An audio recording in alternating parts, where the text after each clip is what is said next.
ఖురాన్ మరియు బైబిల్ వెలుగులో అనే అంశంపై ప్రసంగించుటకు నేను సోదరుడు షఫీ గారిని ఆహ్వానిస్తున్నాను. సోదరుడు షఫీ గారు.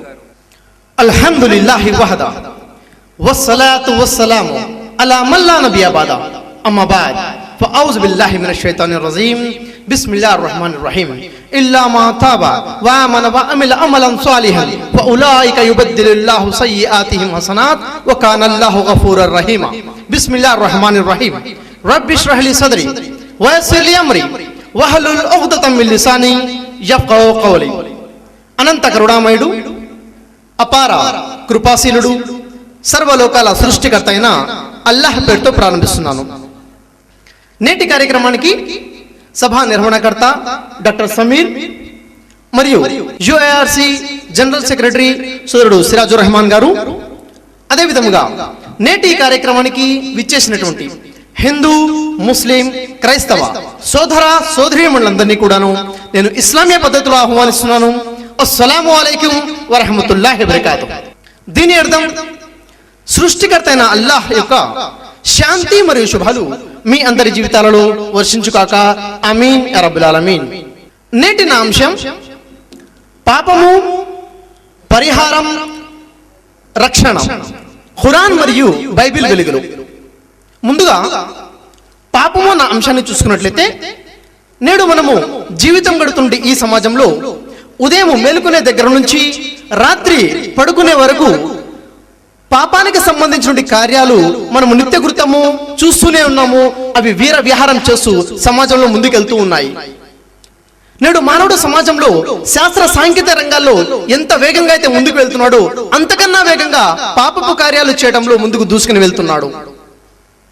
దేన్ని వేగానైనా కానీ మనం లెక్కకట్టు చెప్పొచ్చాము, కానీ ఈరోజు పాపం ఎంత వేగంగా అభివృద్ధి చెందుతుంది అని అడిగితే దాన్ని లెక్కకట్టి చెప్పడము సాధ్యం కాదేమో అనిపిస్తుంది.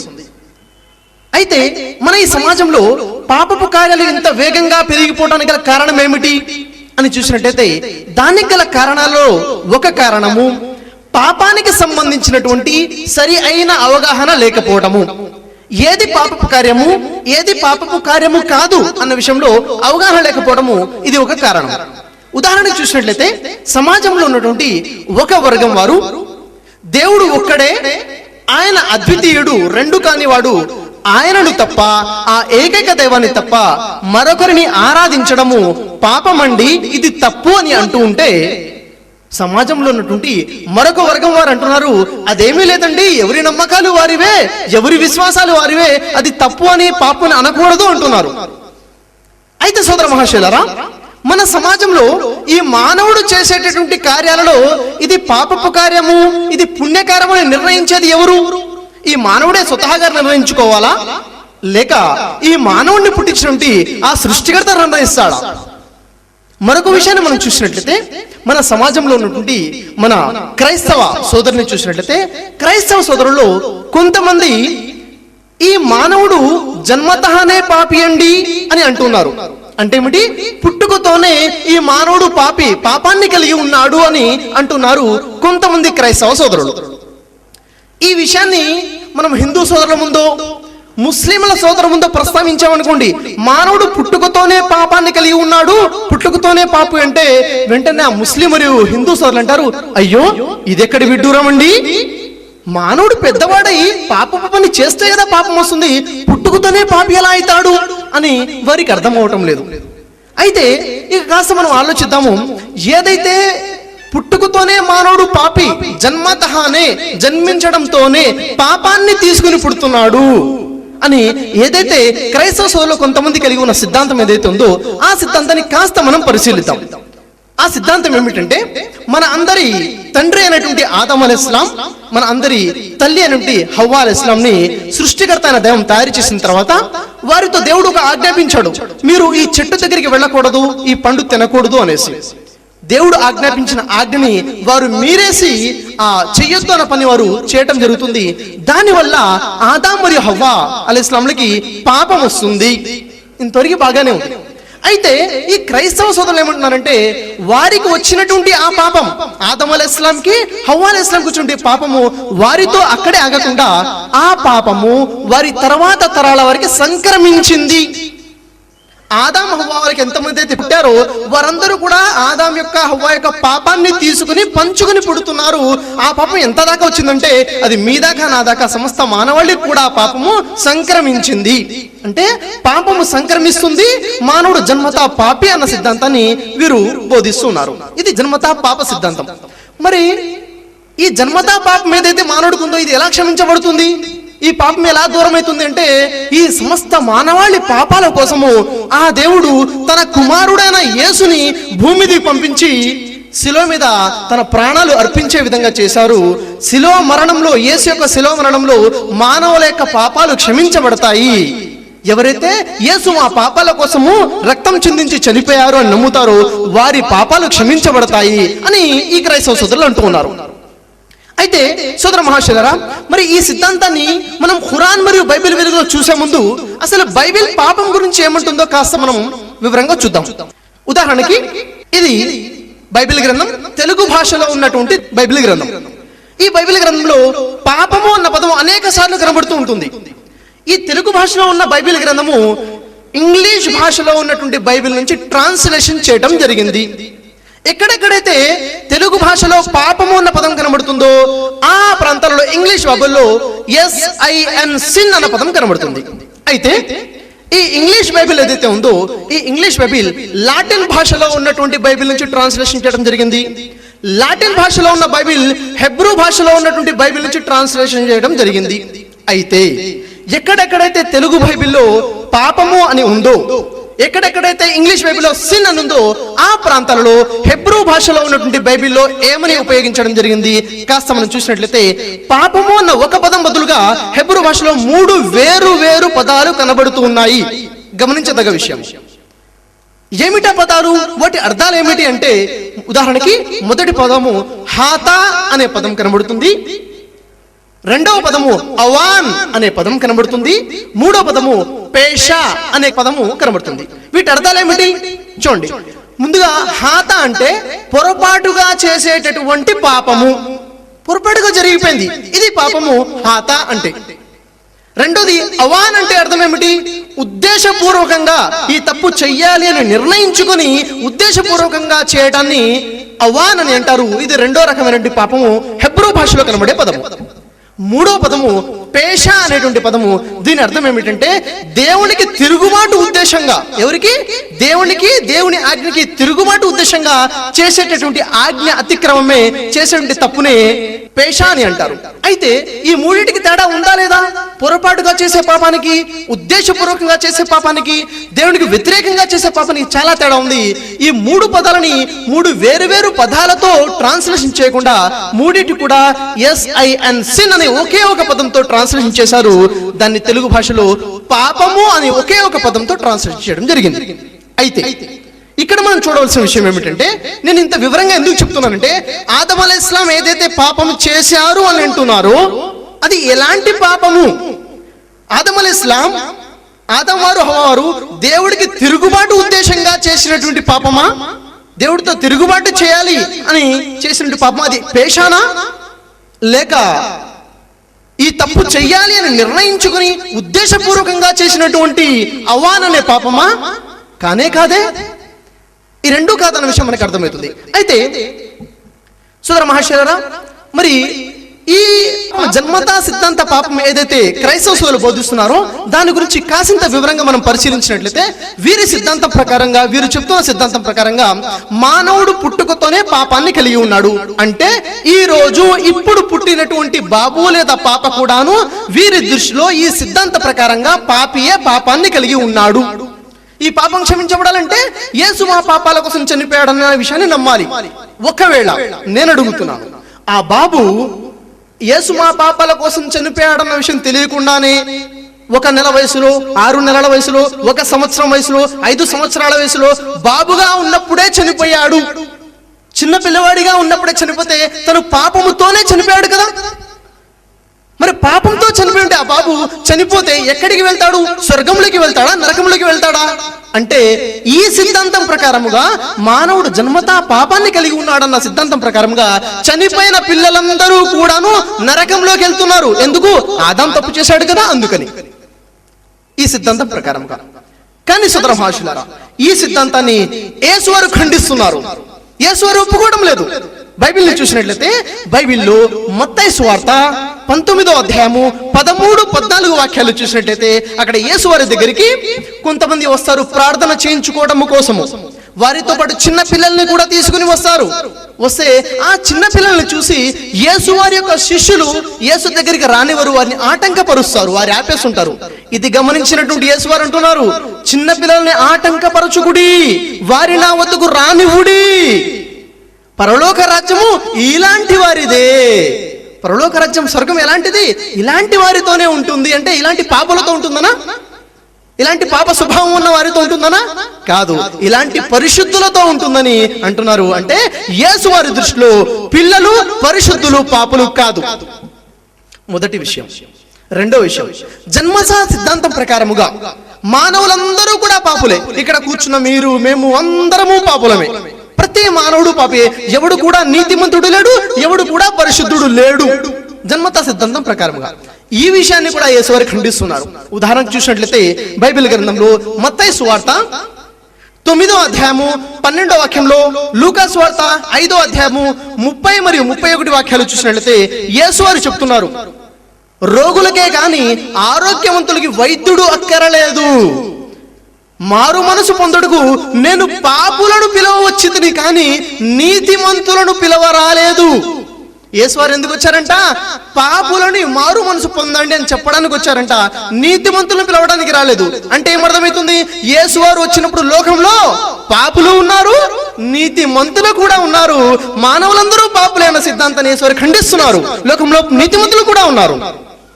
ఆ తర్వాత మరొక విషయం, ఆదాం హవ్వ తప్పు చేశారు, వారి పాపం సంక్రమించుకుంటూ సమస్త మానవాళికి వచ్చింది. అయితే ఆ పాపం అందరికన్నా ముందుకు ఎవరికి రావాలి? ఆదాం మరియు హవ్వ యొక్క వారికి పుట్టిన పుత్రులకు ముందుగా రావాలి, వారికి పుట్టిన కుమారుడికి ముందుగా రావాలి. ఆ తర్వాత వారి కుమారులకి రావాలి. కానీ ఆదాం వారి పుత్రుడైనటువంటి హేబేలు ఎవరండి? ఆదాము పుత్రుడు. హేబేలు గురించి యేసు వారు ఏం చెప్తున్నారంటే మత్తయి సువార్తలో 23వ అధ్యాయము 35వ వాక్యం చూసినట్లయితే, నీతిమంతుడైనటువంటి హేబేలు. ఏమన్నారు? హేబేలు నీతిమంతుడని ఎవరు చెప్తున్నారు?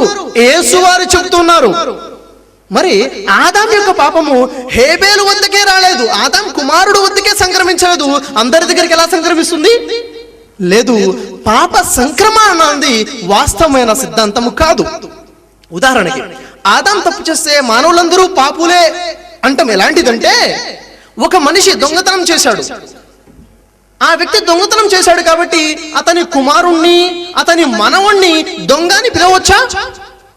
ఒక మనిషి దొంగతనం చేశాడని అతని కుమారుణ్ణి, అతని మనవుడికి శిక్ష విధించవచ్చా? దీన్ని ఏ చట్టమైనా ఒప్పుకుంటుందా? ఏ చట్టము ఒప్పుకున్నప్పుడు దేవుని చట్టం ఎలా ఒప్పుకుంటుంది? ఆదాము తప్పు చేశాడు, పాపులైపోయారని. అందుకే ఖురాన్ గ్రంథము స్పష్టంగా ఖండిస్తుంది. ఖురాన్ గ్రంథంలో 53వ సూరా అన్-నజ్ములో 38వ వాక్యాన్ని చూసినట్లయితే, పాపాల భారం మోసేవాడెవడూ కూడాను ఇతరుల పాపాల భారము మోయడు, మరియు ప్రతి వానికి కూడాను తాను సంపాదించుకున్న తప్ప మరి ఏదీ లభించదు. నేను ఏదైతే చేస్తానో అదే నాకు లభిస్తుంది. ఆదాం ఏదో చేశారంటే అది నాకెందుకు వస్తుంది? అది రాదు అంటుంది ఖురాన్ గ్రంథం. అయితే మరి బైబిల్ ఏముంటుందండి? బైబిల్లో పాప సంక్రమణ ఉంది అన్న సందేశం ఉందా? బైబిల్ ఇస్తున్న విషయాలంటూ జాగ్రత్తగా గమనించండి. నా ప్రియ క్రైస్తవ సోదరులారా, ఈ విషయాలు మీరు జాగ్రత్తగా గమనిస్తారని నేను ఆశిస్తున్నాను. బైబిల్ గ్రంథంలో ద్వితీయోపదేశ కాండము 24వ అధ్యాయము 16వ వాక్యాన్ని మీరు తెరిచి చదవండి. అక్కడేముంది? కుమారుల దోషమును బట్టి తండ్రులకు మరణ శిక్ష విధించకూడదు. తండ్రుల దోషమును బట్టి కుమారులకు మరణ శిక్ష విధించకూడదు అంటుంది బైబిల్. మరియు బైబిల్లో ఎహెచ్కేలు 18వ అధ్యాయము 20వ వాక్యాన్ని మీరు పరిశీలించినట్లయితే అక్కడ పాపము చేయువాడే మరణముందవలెను. తండ్రి యొక్క దోష శిక్షను కుమారుడు మోయటం లేదని కుమారుడి యొక్క దోష శిక్షను తండ్రి మోయటము లేదు. నీతిపరుని యొక్క నీతి ఆ నీతిపరునికే చెందును, దుష్టుని యొక్క దుష్టత్వము ఆ దుష్టునికే చెందును. చూడండి ఎంత స్పష్టంగా బైబిల్ చెప్తుందో, కన్ఫ్యూజన్ లేదు. ఎవరి పాపం వారిదే, ఎవరి పుణ్యం వారిదే. ఇంకా ఇర్మియా గ్రంథాన్ని చూసినట్లయితే ఇర్మియా గ్రంథంలో 31వ అధ్యాయము 29, 30 వాక్యాలను పరిశీలించినట్లయితే అక్కడ చూడండి, జాగ్రత్తగా వినండి. ఆ దినములలో తండ్రులు ద్రాక్ష కాయలు తినగా పిల్లల పళ్ళు పులుసునను మాట వాడుకలో ఉండేది. ఏమిటది? తండ్రులు గనక పుల్లటి ద్రాక్ష పళ్ళు తింటే ఎవరి పళ్ళు పులుస్తాయట? వారి పిల్లల పళ్ళు పులుస్తాయట. విడ్డూరంగా ఉంది చూడండి. కానీ బైబిల్ అంటుంది, కానీ పాపము చేయువాడే మరణం పొందుతాడు. ఎవరైతే ద్రాక్ష పళ్ళు తింటాడో, ఎవరైతే ద్రాక్ష కాయలు తింటాడో అతని పళ్ళే పులుస్తాయి తప్ప అతని కుమారుడు పళ్ళు పుల్లయు. చూడండి ఎంత స్పష్టమైన సందేశం ఉందో. ఆదాం తప్పు చేస్తే ఆ పాపం నాకు రాదు అని బైబిల్ స్పష్టంగా బోధిస్తుంది. అయితే సోదర మహర్షులారా, మరి ఈ సందేశము ఈరోజు నేను బోధించడమే కాదు, ప్రపంచంలో నుండి అనేక మంది పాస్టర్లు ఈ విషయాన్ని గుర్తించి ఆదాం చేసిన పాపం సంక్రమిస్తుంది అనటము తప్పు, మరియు మానవుడు జన్మతా పాపి కాదు అన్న విషయాన్ని నమ్ముతూ ఉన్నారు. నమ్మడమే కాదు, ప్రచారం చేస్తున్నారు. ప్రపంచంలో ఉన్న పాస్టర్ల విషయం పక్కన పెడితే మన ఆంధ్ర రాష్ట్రంలో ఉన్నటువంటి బైబిల్ ఓపెన్ యూనివర్సిటీకి చెందినటువంటి పిటి సుందరం పాస్టర్ గారైనా కానీ, హైదరాబాద్ లో ఉన్నటువంటి ఇన్స్టిట్యూట్ ఆఫ్ బైబిల్ టెక్నాలజీకి చెందినటువంటి డాక్టర్ టి జాన్ గారైనా కానీ వీరేమంటున్నారు? పాపము సంక్రమించడము లేదు, మానవుడు జన్మతా పాపి కాదు అని వీరు విశ్వసించడమే కాకుండా వీరు ప్రచారం చేస్తున్నారు. జన్మతా పాప సిద్ధాంతాన్ని నమ్ముతున్న క్రైస్తవులని వీరు సంస్కరిస్తూ ఉన్నారు. అయితే ఆదాం చేసిన పాపము, హవ్వా చేసిన పొరపాటు వల్ల వచ్చిన పాపము ఏమైంది అంటే ఖురాన్ స్పష్టంగా బోధిస్తుంది. ఖురాన్ గ్రంథంలో సూరే ఆరాఫ్ లో 7వ సూర 23వ వాక్యాన్ని మనం పరిశీలించినట్లయితే అక్కడ ఆదాం మరియు హవ్వా అలైహిస్సలాం వాళ్ళిద్దరు కూడాను ప్రార్థన చేస్తున్నారు, దువా చేస్తున్నారు. కాల రబ్బనా జలమ్నా అన్ఫుసనా వ ఇల్లం తగ్ఫిర్ లనా వ తర్హమ్నా లనకునన్న మినల్ ఖాసిరీన్. వారు ప్రార్థన చేస్తున్నారు. వారిద్దరూ ఇలా చెప్పారు, ఓ మా ప్రభు, ఓ మా అల్లాహ్, మేము మాకుగా అన్యాయం చేసుకున్నాము. నీవు గనుక నన్ను కరుణించకపోతే, నీవు గనుక మమ్మల్ని క్షమించకపోతే మేము నాశనం అయిపోయే వారిలో కలిసిపోతాము అని ప్రార్థన చేశారు. సూరే బహ్రాలో 2వ సూర ఖురాన్లో 37వ వాక్యాన్ని పరిశీలించినట్లయితే ఆదాం మరియు హవ్వాలు దేవుడి నుండి కొన్ని వాక్యాలు నేర్చుకుని పశ్చాత్తాపడి క్షమాపణ కోరారు. అల్లాహ్ వారి పశ్చాత్తాపాన్ని స్వీకరించాడు, ఆదాం హవ్వా యొక్క పాపాలని క్షమించాడు. ఆదాం హవ్వా పాపం ఏమైంది? సంక్రమించలేదు, అక్కడే క్షమించబడింది అని అంటుంది ఖురాన్ గ్రంథం స్పష్టంగా. అయితే సోదర మహాశయులారా, ఇది పాపానికి సంబంధించినటువంటి క్రైస్తవ సోదరులోని కొంతమందిలో నుండి అపోహ, మానవుడు జన్మతా పాపి అన్న ఆలోచన. పాపానికి సంబంధించి మరొక విషయాన్ని చూసినట్లయితే క్రైస్తవ సోదరులు సర్వసాధారణంగా ఉన్నటువంటి ఆలోచన ఏంటంటే పాపాలన్నీ కూడాను, అది చిన్న పాపమైనా పెద్ద పాపమైనా, పాపము చేస్తే దాని వల్ల శిక్ష, మరణ శిక్ష ఉంది. ఏ పాపం చేసినా, దేవుడి చిన్న ఆజ్ఞను అతిక్రమించినా, దేవుడిచ్చిన పెద్ద ఆజ్ఞను అతిక్రమించినా గానీ దానికి జీతము మరణము అని చెప్తున్నారు. కానీ సోదర మహాశయులారా, బైబిల్లో 1వ యోహాను రాసిన మొదటి పత్రిక 5వ అధ్యాయము చూసినట్లయితే అక్కడ స్పష్టంగా మరణకరమైనటువంటి పాపాలు ఉన్నాయి, మరణకరం కానటువంటి పాపాలు ఉన్నాయని బైబిల్ బోధిస్తుంది. ఖురాన్ని మరియు బైబిల్ని పరిశీలిస్తే స్పష్టంగా మనకి 3 రకాల పాపాలు కనబడతాయి. మొదటిది, ఒకటి ఘోరమైన పాపము, గ్రేట్ సిన్, గొప్ప పాపం కనబడుతుంది. రెండోది మరణకరమైన పాపాలు కనబడుతున్నాయి. మూడోది మరణకరం కానటువంటి పాపాలు కనబడుతున్నాయి. మొదటిది గ్రేట్ సిన్ ఏమిటి? గొప్ప పాపము, ఘోరమైన పాపం ఏమిటి అంటే ఖురాన్ గ్రంథం చెప్తుంది. ఖురాన్ గ్రంథంలో సూరే లుక్మాన్ 31వ సూర 13వ ఆయతి మనం పరిశీలించినట్లయితే ఇన్న షిర్క లజుల్మున్ అజీం, నిశ్చయముగా అల్లాహ్తో సాటి కల్పించడము ఘోరమైన పాపము. ఇది ఘోర పాపం అని ఖురాన్ చెప్తుంది. మరి ఎంత ఘోరమైన పాపం ఇది అంటే సూరే బయన 98వ సూరాలో 6వ ఆయతలో చూసినట్లయితే బిస్మిల్లాహిర్ రహమానిర్ రహీం వల్ ముష్రికీన ఫీ నారి జహన్నమ ఖాలిదీన ఫీహా. నిశ్చయముగా అల్లాహ్తో సాటి ఎవరైతే కల్పిస్తారో, దేవుడితో పాటు మరొక దేవుడు ఉన్నాడు అని ఎవరైతే అంటారో, అల్లాహ్ని కాకుండా మరొకరిని ఆరాధ్యులుగా ఎవరైతే చేసుకుంటారో అలాంటి వారు నరకంలోకి వెళ్తారు, వారు శాశ్వతంగా ఉంటారు అంటుంది ఖురాన్ గ్రంథం. అయితే ఈ గొప్ప పాపం గురించి బైబిల్ ఇస్తున్న సందేశం ఏమిటి? బైబిల్ని మనం పరిశీలించినట్లయితే నిర్గమాకాండము 32వ అధ్యాయము 30 మరియు 31 వాక్యాలు మనం పరిశీలించినట్లయితే, ఇజ్రాయేలు ప్రజలలో మోషే వారు ప్రవక్తగా ఉన్నారు, మూసా అలైహిస్సలాం వారు ప్రవక్తగా ఉన్నారు. అప్పటి ప్రజలు అల్లాహ్ని కాదని దేవుణ్ణి వదిలిపెట్టి ఒక బంగారు ఆవు దూడను తయారు చేసుకున్నారు దేవతలాగా. అప్పుడు మోషే వారు అంటున్నారు, మీరు దేవుణ్ణి కాదని బంగారు దూడ దేవతను తయారు చేసుకుని గొప్ప పాపము చేసి గ్రేట్ సిన్ చేశారు. మీరు అల్లాహ్ను వదిలి వేరే వాళ్ళని ఆరాధించడము గొప్ప పాపము, ఘోరమైన పాపం అంటుంది బైబిల్. ఎంత ఘోరమైన పాపం అంటే బైబిల్లో మీరు పరిశీలించినట్లయితే ద్వితీయోపదేశ కాండము 13వ అధ్యాయము 6 నుండి 11 వాక్యాలు మీరు చదివినట్లయితే అక్కడ ఇలా ఉంటుంది, మిమ్మల్ని ఎవరైనా కానీ మీ నిజమైన దేవుణ్ణి, మీరు మీ తండ్రులు ఎరిగినటువంటి పితరులు ఎరిగిన నిజమైన దేవుణ్ణి కాకుండా వేరే వాళ్ళని ఆరాధిద్దాము, పూజిద్దాము రండి అని మిమ్మల్ని ఆహ్వానించిన ఎడల, మిమ్మల్ని ప్రేరేపించిన ఎడల వారిని మీరు కటాక్షించకూడదు, వారిని మీరు క్షమించకూడదు, వారిని అవశ్యముగా రాళ్లతో చుట్టి చంపాలి. వేరే వాళ్ళని ఆరాధిద్దాం రమ్మని పిలుస్తేనే క్షమించకూడదు, రాళ్లతో కొట్టి చంపేయాలి అంటుంది బైబిల్ గ్రంథం. మరియు ద్వితీయోపదేశ కాండము 13వ అధ్యాయము 13 నుండి 15 వాక్యాలలో ఎవరైతే దేవుణ్ణి కాకుండా వేరే వారిని ఆరాధిద్దాం రమ్మని పిలుస్తారో వారిని కత్తివాత చంపాలి, కత్తితో నరికి చంపాలంటుంది బైబిల్. చూడండి, అంత ఘోరమైన పాపం, అంత గొప్ప పాపము. అయితే ఈ పాపాన్ని నుండి దేవుడు రక్షించడం కోసము ఆజ్ఞలన్నిటిలోకెల్లా ప్రధానమైన ఆజ్ఞని అవతరింపచేశాడు. మోషేకి ప్రధానమైన ఆజ్ఞ ఇచ్చాడు. అదే ప్రధానమైన ఆజ్ఞ గురించి యేసువారు కూడా బోధించారు.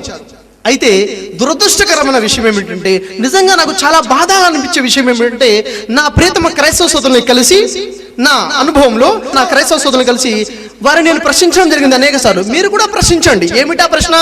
ఏమండి, బైబిల్లో నా ప్రధానమైన ఆజ్ఞ ఏమిటి అని అడగండి. వెంటనే టక్కున సమాధానం చెప్తారు. 100 మందిని అడిగితే 100 మందిలో 98, 99 మంది సమాధానం చెప్తారు. ఏమని? నిన్ను వలన నీ పొరుగు వారిని ప్రేమించుము, ఇది ప్రధానమైన ఆజ్ఞ అంటారు.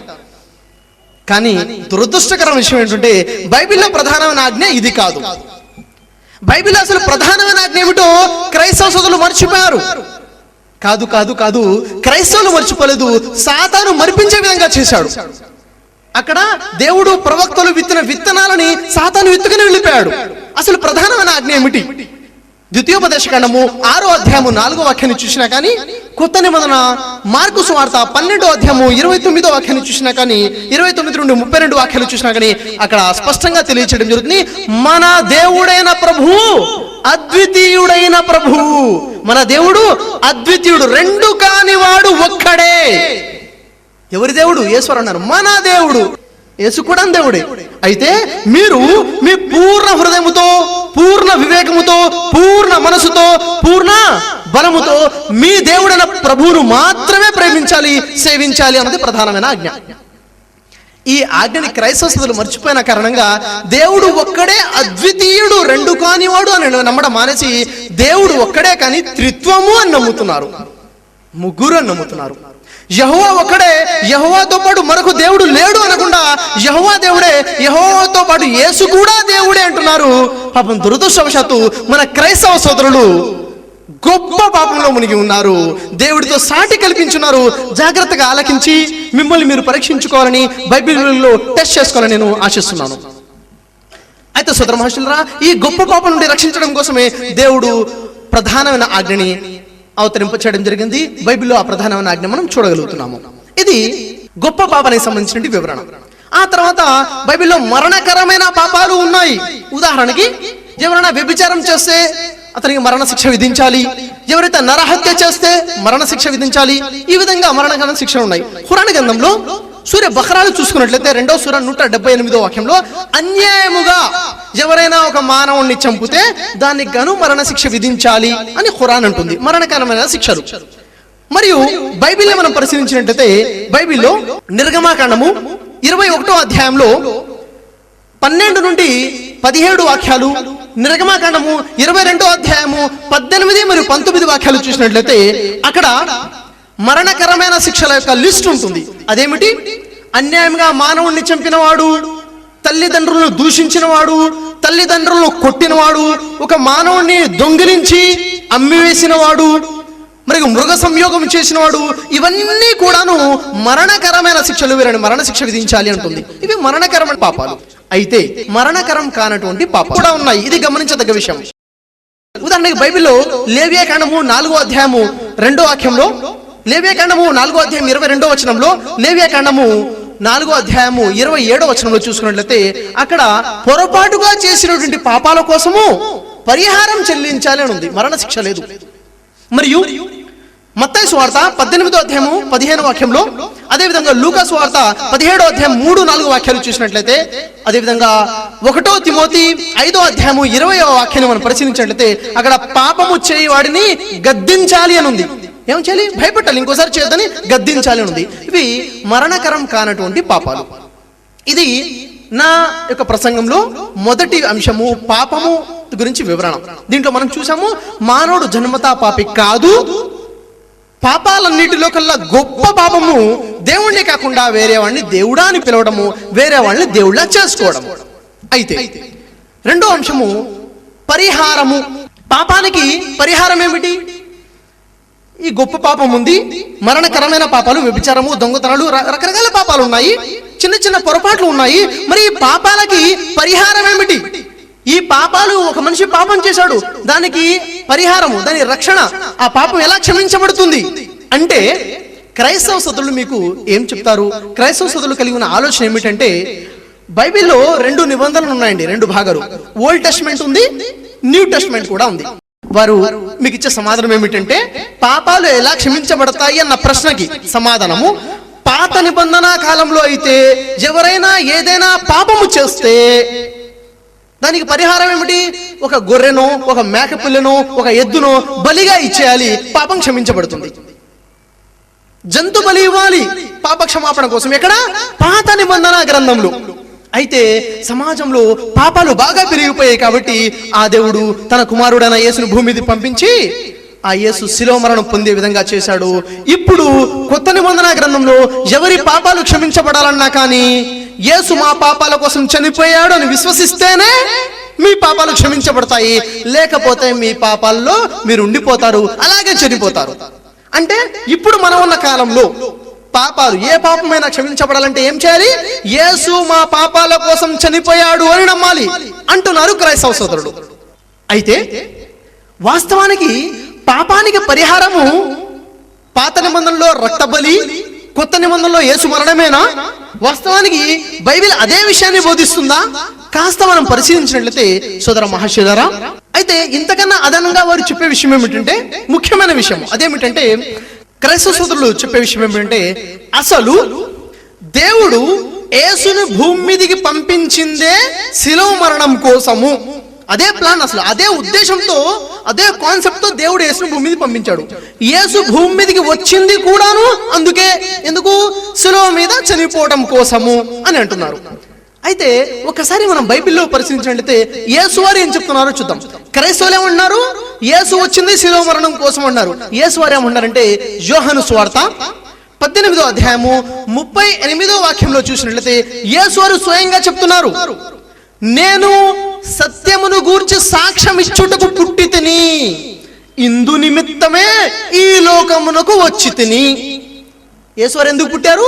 సత్యము గురించి సాక్ష్యం ఇవ్వడం కోసము. ఈ లోకంలోకి ఎందుకు వచ్చారు? భూమి మీదకి ఎందుకు వచ్చారు అంటే ఇందు నిమిత్తమే వచ్చి తిని, సత్యం ఏమిటో బోధించడం కోసం వచ్చాను, సువార్త ప్రకటించడం కోసం వచ్చానని యేసువారు చెప్తున్నారు.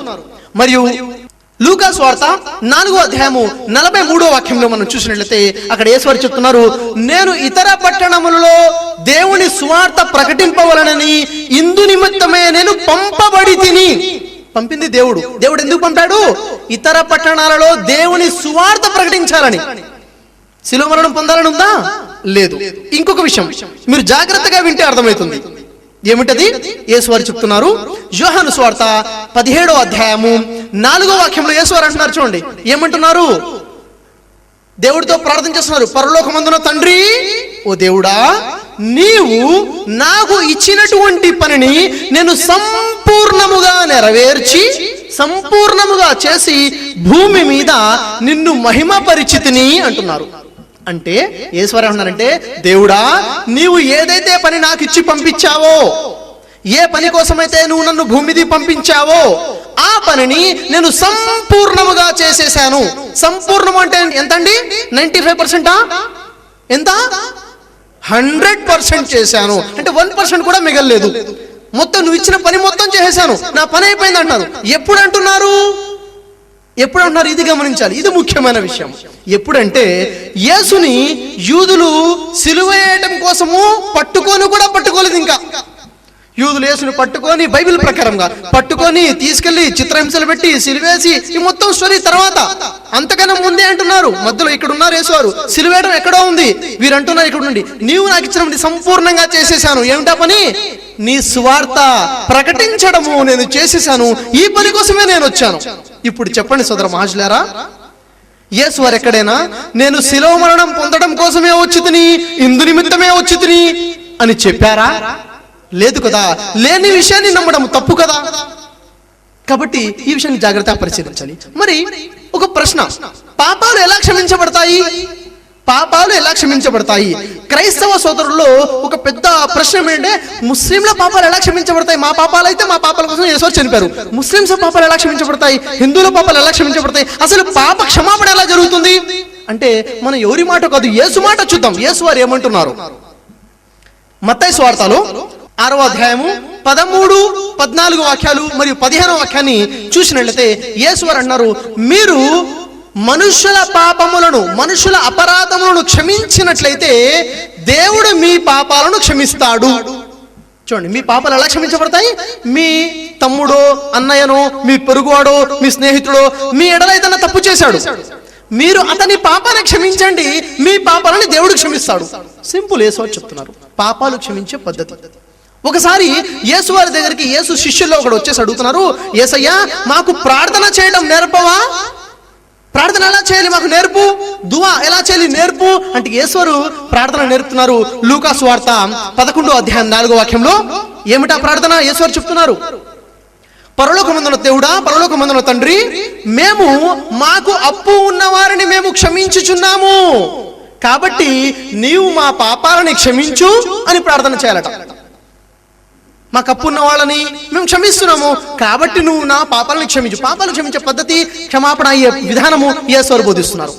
ఆ తర్వాత యేసు వారు చెప్తున్నారు, చాలా జాగ్రత్తగా వినండి. లూకా సువార్తలో 18వ అధ్యాయము 13, 14 వాక్యాలు చూసినట్లయితే అక్కడ ఒక సుంకరి గురించి, ఎవరు? సుంకరి గురించి చెప్తున్నారు. ఒక సుంకరి ప్రార్థన చేయడం కోసము దేవాలయం దగ్గరికి వస్తాడు. దేవాలయానికి దూరంగా నిలబడి ఉన్నాడు. దేవాలయంలో పోవడం కోసం ధైర్యం చాలడం లేదు. దేవాలయానికి దూరంగా నిలబడ్డాడు. కనులు పైకెత్తి చూడడం కోసము ధైర్యం చాలడం లేదు. రొమ్ములు బాదుకుంటూ అంటున్నాడు, దేవా నేను పాపిని, నన్ను కరుణించుము అన్నాడు. వెంటనే ఆ పాపి అయినటువంటి సుంకరుడు నీతిమంతుడుగా తీర్చబడి తన ఇంటికి వెళ్ళాను అంటున్నారు యేసు వారు. నేను అడుగుతున్నాను, ఆ పాపి అయిన సుంకరుడు తన పాపము క్షమించబడడం కోసం ఎన్ని గొర్రెలు కోసాడండి? ఏమన్నా బలి ఇచ్చాడా? లేదే. ఏమి చేశాడు? దేవా నేను పాపిని, తన పాపాన్ని ఒప్పుకున్నాడు. దేవా పశ్చాత్తాపపడ్డాడు, ప్రార్థన చేశాడు. ప్రార్థన వలన మీ పాపాలు క్షమించబడతాయి అని యేసు వారు చెప్తున్నారు. పాత నిబంధన చూడండి. పాత నిబంధనలో చూసుకున్నట్లయితే సంఖ్యాకాండము 21వ అధ్యాయము 4 నుండి 8 వాక్యాలు చూసినట్లయితే ఇశ్రాయేలు ప్రజల గురించి ఉంటుంది. మోషే వారు ప్రవక్తగా ఉంటారు.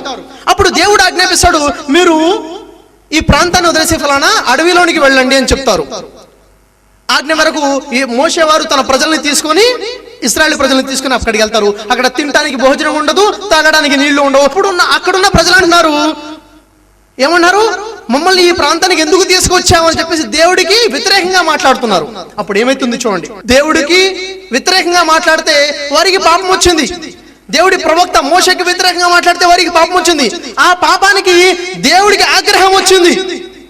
ఆగ్రహం వచ్చి వారి మధ్యన, ప్రజల మధ్యన తాపముగా ఉన్నటువంటి విష సర్పాలను వదిలేస్తాడు దేవుడు. ఆ పాములు వచ్చేసి మనుషుల్ని కాటొచ్చుండే చాలా మనుషులు చనిపోతుంటే ఆ ఇశ్రాయేలు ప్రజలు మోషే దగ్గరికి వస్తున్నారు.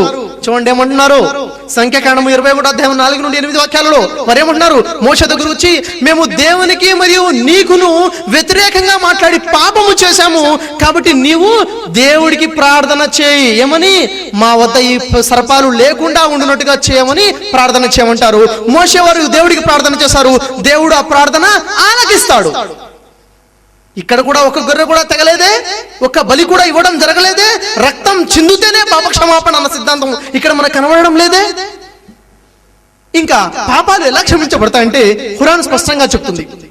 ఖురాన్ గ్రంథంలో సూర నిసా 4వ సూర 48వ వాక్యము 116వ వాక్యము సూర నిసాలో చూసినట్లయితే అల్లా అంటున్నాడు, చూడండి చాలా జాగ్రత్తగా వినండి. అల్లా కరుణామయుడు అంటున్నాడు, ఏమన్నాడు, షిర్క్ తప్ప మిగిలినటువంటి అన్ని పాపాలని నేను కోరితే క్షమిస్తాను. గొప్ప పాపము గ్రేట్ సిన్ ఏదైతే ఉందో ఆ ఒక్కదాన్ని కాకుండా మిగిలిన పాపాలు అది ఎంత పెద్దదైనా కానివ్వండి, గ్రేట్ సిన్ కాకుండా దాన్ని నేను అనుకుంటే క్షమిస్తాను. ఖురాన్లో అల్లా సుబ్హానహు అంటున్నాడు. ఇది వింటే క్రైస్తవులకు అనిపిస్తుంది, ఇదేంటండి మరీ ఓవర్ అయిపోయింది, అంటే దేవుడు అలాగే క్షమించేస్తాడా, అక్కడ ప్రార్థన చేస్తే క్షమించాడు అంటున్నారు, మరి అలాగే క్షమించడం ఏంటంటే ఇది కేవలము ఖురాన్ చెప్తున్న సందేశం కాదు సోదర మహాశిలారా. ఈ సందేశాన్ని మనము బైబిల్లో కూడా చూడవచ్చు. యెషయా గ్రంథం తెరవండి మీరు. యెషయా గ్రంథంలో 43వ అధ్యాయంలో 22-25 వాక్యాలు మీరు పరిశీలించినట్లయితే యాకోబు యొక్క ప్రస్తావన ఉంటుంది. యాకోబు చాలా రకాల దోషాలు చేస్తున్నాడు, పాపాలు చేస్తున్నాడు. యాకోబు చేసే పాపాల వల్ల దేవుడికి కూడా విసుగొచ్చేస్తుంది, కానీ యాకోబు మాత్రము ప్రార్థన చేయడం లేదు క్షమించమని. అయినప్పటికీ యెహోవా దేవుడు అంటున్నాడు, నేనే నా చిత్తానుసారముగా నీ అతిక్రమమును నీ పాపమును తుడిచివేయుచున్నాను, ఇంకా ఎన్నటికీ నేను గుర్తు చేసుకోను. ప్రార్థన చేయలేదు, నేను నా ఇష్టానుసారంగా, దేవుడు ఇష్టం, దేవుడు అనుకుంటే క్షమించేస్తాడు. అక్కడ దేవుడు తన ఇష్ట ప్రకారంగా క్షమించేశాడు, కానీ షిర్క్ మాత్రం ఎప్పటికీ క్షమించాడు, గొప్ప పాపం క్షమించాడు. కాబట్టి సోదర మహాశైలరా, మనల్ని మనము గ్రేట్ సిన్ నుండి, గొప్ప పాపం నుండి అద్వితీయ దేవుడిని కాకుండా దేవుడు త్రిత్వము, దేవుడితో పాటు యేసు కూడా దేవుడు అనే మాటలు అనే ముందు ఒకసారి ఆలోచించాలి, బైబిల్ని పరిశీలించి చదవాలి. ఎందుకంటే దేవుడు గొప్ప పాపని ఎన్నటికీ క్షమించాడు కాబట్టి. ఆ తర్వాత ఖురాన్ గ్రంథంలో చూసినట్లయితే సూరే బఖరాలో 160వ వాక్యాన్ని మనం చూసినట్లయితే ఎవరైతే మీ పాపాల విషయంలో పశ్చాత్తాపడతారో మరియు తమ నడవడికని సంస్కరించుకుంటారో, మీరు గోప్యంగా ఉంచుతూ ఉన్నదాన్ని ప్రచారం చేయడం మొదలు పెడతారో, అలాంటి వారిని దేవుడు తప్పకుండా క్షమిస్తాడు.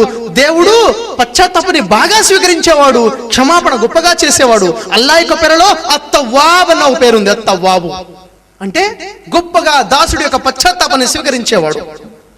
దేవుడు పశ్చాత్తాపాన్ని స్వీకరిస్తాడు. కాబట్టి సోదర మహాశిలారా, క్రైస్తవ సోదరులు పాపము చేస్తే తప్పకుండా బలి ఇవ్వాల్సిందే. పాత నిబంధన కాలంలో గొర్రెలు బలి ఇచ్చేవారు, ఇప్పుడు యేసు బలి అయింది అన్న విషయము ఎంతవరకు సమంజసం ఆలోచించాలి. ఉదాహరణకి యేసు కన్నా ముందు యోనా అనే గ్రంథం ఉంది బైబిల్లో. యోనా అంటే యూనుస్ అలైహిస్సలాం. యూనుస్ అలైహిస్సలాం వారి గురించి ఇక్కడ ప్రస్తావన బైబిల్లో కనబడుతుంది. అదేమిటి, ఆ గ్రంథాన్ని చూసినట్లయితే అక్కడ నెనేవే అనే ఒక పట్టణం ఉంటుంది, ఒక ఊరు పేరు నెనేవే. ఆ పట్టణాన్ని దేవుడు చూస్తాడు. నెనేవే పట్టణం వాళ్ళ దోషములు, వారి పాపాలు దేవుడి దృష్టికి చాలా ఘోరంగా కనబడతాయి, అంటే ఘోరమైన పాపాలు చేస్తున్నారు. అక్కడికి దేవుడు యోనా అనే ప్రవక్తని వెళ్ళమని చెప్తాడు. యోనా అనే ప్రవక్త నెనేవే పట్టణానికి వెళ్తారు. వెళ్ళి అక్కడ ప్రకటిస్తున్నారు. చూడండి ఏమని ప్రకటిస్తున్నాడు, దేవుని యొక్క ఆగ్రహము, దేవుని యొక్క కీడు, దేవుని యొక్క శాపము 40 రోజుల్లో ఇక్కడ రానున్నది, మీరు దేవుని విశ్వసించకపోతే. కాబట్టి మీరు దేవుని విశ్వసించండి అని చెప్పినప్పుడు అక్కడ ఉన్న ప్రజలందరూ కూడాను దేవుని విశ్వసిస్తారు. ఈ ప్రజలందరూ కూడా దేవుని విశ్వసించారన్న ఈ విషయం తెలిసి అక్కడ ఉన్నటువంటి రాజు కూడా వెంటనే సింహాసనం దిగి అక్కడ మారు మనసు పొంది దేవుని విశ్వసించినట్టుగా తన మంత్రులందరినీ కూడా ఆజ్ఞాపించినట్టుగా మనకు అక్కడ కనబడుతుంది. అయితే ఆ తర్వాత ఏం జరిగింది, యోనా గ్రంథము 3వ అధ్యాయము 10వ వాక్యం చూసినట్లయితే ఈ మొత్తం చరిత్ర 5 నుండి 10 వాక్యాల్లో కనబడుతుంది. 10వ వాక్యాన్ని మనం అక్కడ పరిశీలించినట్లయితే దేవుడు ఏదైతే వాగ్దానం చేశాడో, నేను 40 రోజుల్లో నా కీడును, నా ఆగ్రహాన్ని, నా శాపాన్ని పంపిస్తున్నా వాగ్దానం చేశాడో, ఆ వాగ్దానాన్ని ఆపివేసుకున్నాడు. అయితే సోదర మహాశైలారా, ఇక్కడ మనము ఆలోచించాలి. నెనేవే పట్టణ ప్రజలు ఘోరమైన పాపాలు చేసేవారు, వారి పాపాలు ఎలా క్షమించబడ్డాయి, వారి దగ్గరికి దేవుడి శిక్ష రాకుండా ఎందుకు ఆగిపోయింది? వారు చేసిన పాపానికి గాను బలులు ఇచ్చారా? బలులు ఇచ్చినట్టుగా కనబడడం లేదు. మరి వారు ఏమి చేశారు? దేవుణ్ణి విశ్వసించారు. వారు ఏమి చేశారని మనం యేసువారిని అడిగితే కొత్త నిబంధన గ్రంథంలో యేసువారు సాక్ష్యం చెప్తున్నారు. చూడండి, మత్తయి సువార్త 12వ అధ్యాయము 41వ వాక్యంలో, నినెవే పట్టణ ప్రజలు యోనా ప్రకటన విని మారు మనసు పొందిరి. మారు మనసు పొందారు, మనసు మార్చుకున్నారు. వారు చేసే తప్పు పనిని, ఘోరమైన పాపని వదిలేశారు. మారు మనసు పొంది దేవుణ్ణి విశ్వసించి దేవుని ఆజ్ఞలు తగ్గట్టుగా జీవితం గడపడం కోసం నిశ్చయించుకున్నారు, సంకల్పించుకున్నారు. ఇది పాప పరిహార పద్ధతి, పశ్చాత్తాపము. యేసువారు ఎందుకు వచ్చారు భూమి మీదకి? యేసువారు ఈ భూమి మీదకి ఎందుకు వచ్చారంటే యేసువారు చెప్తున్నారు మత్తయి సువార్త 9వ అధ్యాయము 12వ వాక్యంలో, మారు మనసు పొందుటకై నేను పాపులను పిలవవచ్చితిని. చూడండి, మారు మనసు పొందాలి అన్న ఉద్దేశంతో, ఎవరు? పాపులు మారు మనసు పొందాలన్న ఉద్దేశంతో యేసువారు వచ్చారు. ఇది స్పష్టంగా కనబడుతుంది. మార్కు సువార్త 1వ అధ్యాయము 15వ వాక్యాన్ని మీరు పరిశీలించినట్లయితే అక్కడ మారు మనసు పొంది సువార్త నమ్ముడి అని ప్రకటించుకుంటూ యేసు దేవుని సువార్త ప్రకటించుకుంటూ గలిలయలోనికి వచ్చారు అన్న వాక్యం కనబడుతుంది. కాబట్టి సోదర మాషలరా, మారు మనసు పొందాలి, మనసు మార్చుకోవాలి, అలాగే పాపాలు క్షమించబడతాయని బైబిల్ బోధిస్తుంది. కానీ ఎక్కడ కూడాను మీరు బలి అర్పించడం వల్ల పాపాలు క్షమించబడతాయన్న విషయంతో మనం చూడలేదు. అసలు మారు మనసు అంటే ఏమిటి? మారిపోవడం అంటే ఏమిటంటే, మనము సర్వసాధారణంగా క్రైస్తవుల్ని మీరు కలిసినప్పుడు వారు మీకు సాక్ష్యం చెప్తూ ఉంటారు, వారి లైఫ్ గురించి విట్నెస్ ఇస్తుంటారు. ఏమని? నేను మారు మనసు పొందాను, నేను మారిపోయాను. ఏం మారిపోయావు? మారు మనసు పొందావు అని అడిగితే ఒక క్రైస్తవుడు మీకు సాక్ష్యం ఇవ్వచ్చు, నేను ఒక కాలంలో బాగా సిగరెట్లు తాగేవాడిని, చైన్ స్మోకర్ని, నేను మానేశాను, మారిపోయాను, మారు మనసు పొందాను. మరో వ్యక్తి అనవచ్చు, ఒక కాలంలో నేను ఘోర వ్యభిచారిని, వ్యభిచారం మానేశాను, నేను మారు మనసు పొందాను. ఎవరంటున్నారు? క్రైస్తవులు అంటున్నారు. మరొక క్రైస్తవుడు అనొచ్చు, నేను స్టువర్ట్పురం దొంగని, గజ దొంగలు చేసేవాడిని, దొంగతనం మానేశాను, మారిపోయాను, మారు మనసు పొందాను. నేను బాగా తాగేసి భార్యను కొట్టేసేవాడిని, ఇప్పుడు మారిపోయాను. ఇది వింటుంటే విన్న వ్యక్తి, అవునా, ఇంత గొప్ప మార్పు వచ్చిందా, నిజంగా ఇదే మారు మనసు అంటే, ఇదే మార్పు అంటే అనిపిస్తుంది. కానీ సోదర మహాశయులారా, బైబిల్ ఏం ఆశిస్తుంది? ఎలాంటి మారు మనసు పొందమంటుంది? ఒక వ్యక్తి తన జీవితంలో ఏదో ఒకటి లేదో 2 విషయాల్లో మారిపోయాడు, దాన్ని మారు మనసు అంటామా? కాదు సోదర మహాశయులారా. మారు మనసు అంటే మొదటగా ఘోరమైన పాపము, గొప్ప పాపాన్ని మానేయాలి. మొదటి విషయం, దేవుణ్ణి విశ్వసించాలి, దేవుడు ఆజ్ఞలకు తగ్గట్టుగా జీవితం గడుపుతాను అని మారు మనసు పొందాలి. జీవితాన్ని మార్చేసుకోవాలి. జీవితాన్ని మారుస్తాను, నా జీవితంలో 10 విషయాలు, దాంట్లో ఒక విషయం మానేశాను, దాన్ని మారు మనసు అన్నారు. ఉదాహరణకి, దేవుడు మరియు దేవుడి ధర్మం మొత్తం కలిపి 100 పాయింట్స్ ఉంటే, 100 పాయింట్స్ ఉంటే, దాంట్లో 4వ విషయము 7వ విషయంలో నేను మారాను అంటే మారు మనసు పొందినట్ట? కాదు సోదర మాస్టరా. అన్నిటికన్నా ముందుగా దేవుడు ససేమీరా క్షమించినటువంటి పాపము, గొప్ప పాపము, ఆ విషయంలో మనం మారు మనసు పొంది నిజంగా దేవుణ్ణి గుర్తించి దేవుని ఆజ్ఞలకు కట్టుబడి ఉంటాను అని అనటము నిజమైన మారు మనసు.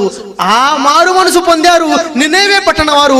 అలాంటి మారు మనసు మీరు పొందాలని, మనందరం పొందాలని యేసువారు వచ్చారు. అది యేసువారి సువార్త, అది యేసువారి పిలుపు, అది మారు మనసు అంటే నిజమైన అర్థం. అయితే సోదర మహాశయులారా, పాపము చేసిన వారితో, దుష్టులతో, పాపులతో దేవుడు మీరు బలులు ఇవ్వండి అని దేవుడు ఎప్పుడు చెప్పలేదు. కానీ మీరు మరలి రండి, మీరు మార్చుకోండి మీ ప్రవర్తనని, మీరు నా వైపుకు రండి అని దేవుడు ఆహ్వానిస్తున్నాడు. ఒకసారి కాదు, 2 సార్లు కాదు, అనేక సార్లు మనము పాత నిబంధన గ్రంథంలో చూడవచ్చు. ఉదాహరణకు మీరు చూసినట్లయితే ఇర్మియా గ్రంథము 3వ అధ్యాయం 6-7 వాక్యాల్లో, ఇర్మియా గ్రంథము 3వ అధ్యాయము 12వ వాక్యంలో, ఇర్మియా గ్రంథము 3వ అధ్యాయం 22వ వాక్యంలో, ఇర్మియా గ్రంథము 3వ అధ్యాయము 14వ వాక్యంలో, 12వ వాక్యంలో, 22వ వాక్యంలో, అదే విధంగా చూసినట్లయితే హోషేయ గ్రంథంలో 3వ అధ్యాయం 5వ వాక్యంలో, 6వ అధ్యాయం 1వ వాక్యంలో, హోషేయ గ్రంథంలో 7వ అధ్యాయం 10వ వాక్యంలో, అదే విధంగా మోసు అనేటువంటి గ్రంథంలో మనం చూసినట్లయితే 4వ అధ్యాయం 6వ వాక్యము, 4వ అధ్యాయం 8వ వాక్యంలో దేవుడు ఇంకా చాలా సార్లు చెప్తున్నాడు, మీరు మరలి రండి అంటున్నాడు. కానీ మీరు బలులిచ్చి పాపులు పుణ్యాలుగా మారండి అని ఎక్కడ మనకి కనబడటం లేదు. అయితే ముఖ్యమైన విషయం అదేమిటి అంటే, యేసువారు బోధించింది మారు మనసు పొందని, దేవుడు బోధించింది పాత నిబంధనాకారంలో మారు మనసు పొందమని, ప్రవక్తలందరూ బోధించింది మారు మనసు పొందమని. అయితే అసలు దేవుడు నాకు బలులు వద్దు అంటున్నాడు. బలులు ఇస్తేనే పాపాలు క్షమించబడతాయని నమ్ముతున్నారు క్రైస్తవులు. వాళ్ళ దేవుడు ఏమన్నాడు? బలులు నాకు ఇష్టం లేదు, బలులు నా వద్దకు తేవద్దు, బలులు వద్దు అంటున్నారు. ఎక్కడ? బైబిల్ని మీరు తెరిచి చూసినట్టయితే బైబిల్ గ్రంథంలో కీర్తన గ్రంథము 40వ అధ్యాయము 5-6 వాక్యాలు చూడండి. అక్కడ ఈ విధంగా వాక్యాలు మనకు కనబడుతున్నాయి. యెహోవా నీ వంటి వాడు ఒకడునూ లేడు, దేవుడి వంటి వాడు ఒకడునూ లేడు. నీవు బలులనైనను నైవేద్యములనైనను కోరటము లేదు, దహన బలులైనను పాప పరిహారార్థ బలులైనను నీవు తెమ్మనలేదు. దేవుడు ఎప్పుడు తెమ్మనలేదు. వాక్యం. ఇంకా యెషయా గ్రంథం చాలా ముఖ్యమైన విషయం ఏమిటది? యెషయా గ్రంథంలో 1వ అధ్యాయము 10 నుండి 18 వాక్యాలు జాగ్రత్తగా చదవండి. అక్కడ యెహోవా సెలవిచ్చిన మాట ఇదే. ఏమిటది? విస్తారమైన బలులు నాకు ఎలా, దహన బలులైన పోటీలనైనను బావుగా మేపిన దూడల కొవ్వునైనను నాకు మెక్క సమాయను. అక్కడ చెప్పడం జరుగుతుంది, గొర్రె పోతులైనను కోడేళ్ల రక్తమైనను గొర్రె పిల్లల రక్తమైనను మేక పోతుల రక్తమైనను నాకు ఇష్టము లేదు, బలులు నాకు ఇష్టం లేదు, ఇవి నాకు అసహ్యము పుట్టించును, నా వద్దకు తేగుడి అన్న వాక్యాలు కనబడుతున్నాయి. యెహోవా చెప్తున్నాడు, వద్దు, నా వద్దకు తేవద్దు. మరి పాపాలు ఎలా క్షమించబడతాయి? వెంటనే దానికి రెమెడీ చెప్తున్నారు. పాపాలు క్షమించబడే పద్ధతి చెప్తున్నారు. మీరు మీ ప్రవర్తన మార్చుకోండి, మీ విధానం మార్చుకోండి. ఏమైతుంది అప్పుడు?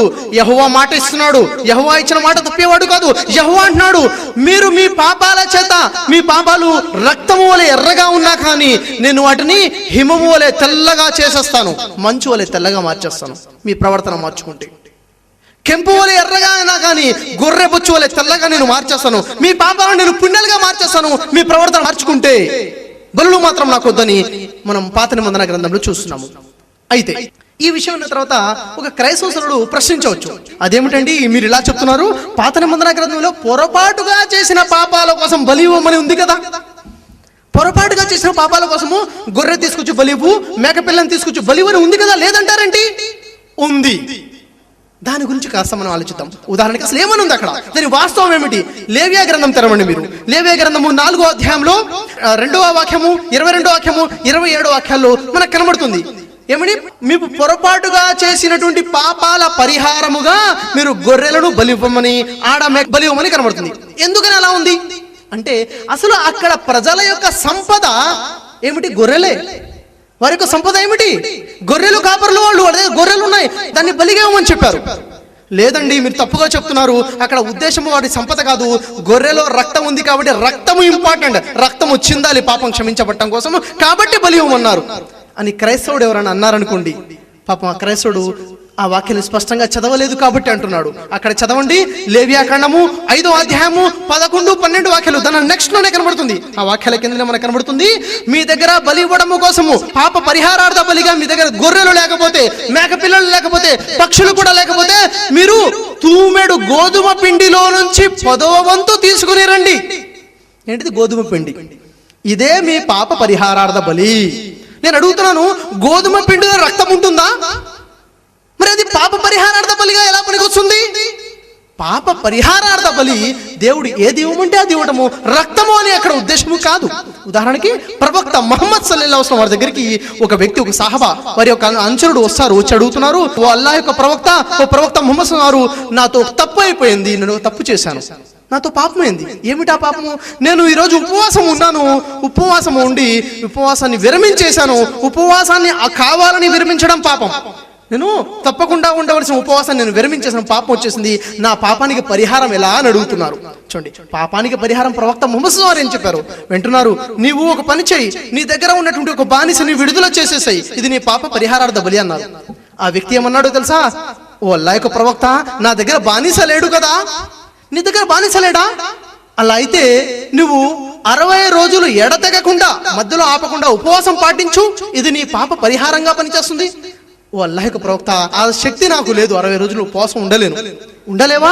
అలా అయితే నువ్వు 60 మంది పేదవాళ్ళకి ఉదయం సాయంత్రం 2 పూటల భోజనం పెట్టు. ఓ అల్లాహ్ యొక్క ప్రవక్త, ఆ స్తోమత నాకు లేదు, ఆ స్తోమత లేకపోతే నువ్వు పని చేయి, నీకు తెలిసిన వారి దగ్గరికి వెళ్ళు, వారిని సహాయం అడుగు, వచ్చిన సహాయంతో నువ్వు 60 మంది భోజనం పెట్టు. ఓ అల్లాహ్ యొక్క ప్రవక్త, నాకు సహాయం చేసేవారు ఎవరూ లేరు. వాస్తవం చెప్తున్నాడు. అప్పుడు ఆ సందర్భంలో ప్రవక్త ముహమ్మద్ సల్లల్లాహు అలైహి వసల్లం దగ్గరికి ఒక బుట్ట, ఖర్జూర పళ్ళు బుట్ట బహుమానంగా వస్తుంది. ఆ బుట్టని తీసుకుని ఆ వ్యక్తి చేతిలో పెట్టి, నీ వెళ్ళి ఖర్జూర పళ్ళని మదీనా నగరంలో ఉన్నటువంటి ఆ మదీనా నగరంలో ఉండి పేదవాళ్ళకి భేదవాళ్ళకి పనిచేసే, ఇది నీ పాప పరిహారంగా పనిచేస్తుంది అంటారు. అప్పుడు ఆ వ్యక్తి ఏమంటాడో తెలుసా? ఓ అల్లాహ్ యొక్క ప్రవక్త, ఈ మదీనా పట్టణంలో నాకంటే పేదవాడికి ఎవడూ లేడయా అంటారు. ప్రవక్త ముహమ్మద్ చిరునవ్వుతో నవ్వి, నువ్వు వెళ్ళి ఆ ఖర్జూర పళ్ళని నువ్వు నీ భార్యను పిల్లలు తినేసేయండి, ఇదే నీ పాప పరిహారం అన్నారు. అర్థమైందా సోదర మహాశయులారా? పాప పరిహారం ఏమిటి? రక్తమా? బైబిల్ ఎక్కడా బోధించలేదే, ఎక్కడ ఖురాన్లో చెప్పడం లేదే పాప పరిహారం కోసం రక్తం చిందాలి అన్న విషయం ఎక్కడా లేదు. కంపల్సరీ అన్న విషయం ఎక్కడా లేదు సోదర మహాశయులారా. అందుకే ఇలాంటి అపోహలు రాకుండా ఉండడం కోసము యేసువారు ఒక విషయం చెప్పారు. 12వ అధ్యాయం 7వ వాక్యాన్ని మీరు చూసినా కానీ అక్కడ యేసువారు చెప్తున్నారు, కనికరమునే గాని బలిని నేను కోరటము లేదు, కనికరమునే కానీ బలిని నేను కోరను అను లేఖన భాగం మీరు వెళ్ళి నేర్చుకోండి అంటున్నారు. లేఖనం ఉందంట పాత నిబంధనలో, ఏమిటది? కనికరమునే గాని బలిని నేను కోరన లేఖనం ఉంది, అది వెళ్ళి మీరు నేర్చుకోండి అంటున్నారు యేసువారు. ఆ లేఖన భాగం యూదులు నేర్చుకోలేదు కాబట్టే యేసుని చంపాలని ప్రయత్నాలు చేశారు. ఆ లేఖన భాగం సరిగా అర్థం అవ్వలేదు కాబట్టే నేడు క్రైస్తవ సోదరులు పొరపాటు నుండి పాపాలకి పరిహారం బలి కావాలి అంటున్నారు. నేను నా క్రైస్తవ సోదరులతో నేను విన్నవించుకుంటున్నాను, ఆ లేఖన భాగం గురించి పరిశీలించండి. ఆ లేఖనం ఎక్కడ ఉందని అడగవచ్చు. యెహోషువ గ్రంథంలో 6వ అధ్యాయము 6వ వాక్యంలో మనకు కనబడుతుంది. పాత నిబంధన గ్రంథంలో అక్కడ ఉంది, కనికరమునే గాని బలిని నేను కోరను. దహనమైన బలులు కన్నా దేవునికి గురించినటువంటి జ్ఞానమే చాలా శ్రేష్టము. దేవుడికి సంబంధించిన జ్ఞానం కావాలి, దేవుడిని గుర్తించాలి, ఇది శ్రేష్టమైన విషయము, బలులు కాదు అన్న లేఖన భాగాన్ని మీరు స్టడీ చేయండి అని యేసువారు చెప్తున్నారు. అయితే సోదర మహర్షులారా, ఒక వాక్యము యేసుతో ఒక వ్యక్తి అంటున్నాడు, ఒక శాస్త్రి అంటున్నాడు. మత్తయి సువార్త 12వ అధ్యాయము 29 నుండి 32 వాక్యాలు ఉన్న సందర్భంలో ఉంటుంది. అక్కడ ఏమంటున్నాడంటే, ఓ బోధకుడా, ఎవరు బోధకుడు? యేసువారు. యేసువారితో ఒక శాస్త్రను, బోధకుడా నీవు బాగా చెప్పితివి, చాలా బాగా చెప్పారంటే ఏమిటా విషయము? దేవుడు ఒక్కడేననియు ఆయన తప్ప మరొకడు లేడనియు నీవు చెప్పిన మాట సత్యమే. ఈ మాట సర్వాంగ హోమముల కంటేను సర్వాంగ బలుల కంటేను శ్రేష్టమైనది అన్నారు, అధికమైనది అని చెప్పారు. సర్వాంగ బలుల కంటే సర్వాంగ హోమముల కంటే అధికమైనది ఏమిటి? దేవుడు ఒక్కడే, ఆయన తప్ప మరొకడు లేడు అని యేసువారు ఆయనకు బోధించారు. అది విన్న ఆయన అంటున్నాడు, యేసు నువ్వు చెప్పిన విషయం కరెక్టే. ఆ మాట విని యేసువారు ఏమంటున్నారు తెలుసా? చాలా వివేకముగా ఉత్తరం ఇచ్చితివి, చాలా కరెక్ట్ గా మాట్లాడావు, వివేకంగా మాట్లాడావు, నీవు పరలోక రాజ్యానికి దూరంగా లేవు అంటే ఆయన బషారత్ ఇస్తున్నారు యేసువారు. ఆయన గ్యారెంటీ ఇస్తున్నారు, నువ్వు చనిపోతే స్వర్గంలోకి వెళ్తావని చెప్తున్నారు. అక్కడ ఎందుకు? దేవుడు ఒకడే, ఆయన తప్ప మరొకడు దేవుడు లేడు అన్న విశ్వాసాన్ని కలిగి ఉన్నందుకు, సర్వాంగ హోమముల కంటే బలుల కంటేను మిన్న అన్న విషయాన్ని విశ్వసించినందుకు, ప్రియ క్రైస్తవ సోదరులారా విశ్వసించండి, దేవుడు ఒకడే, ఆయన తప్ప మరొక దేవుడు లేడు అన్నది సర్వాంగ బలుల కంటే శ్రేష్టమైనది, అధికమైనది, దాన్ని గుర్తించాలి.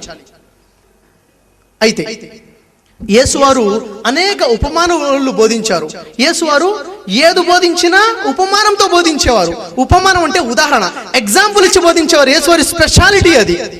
మత్తయి సువార్త 13వ అధ్యాయం 35వ వాక్యంలో ఉంటుంది, ఉపమానము లేకుండా యేసు ఏది బోధించరంట, ఏది బోధించరు, ఉపమానాలు ఇచ్చారు. ఏం ఉపమానాలు ఇచ్చారు చూడండి.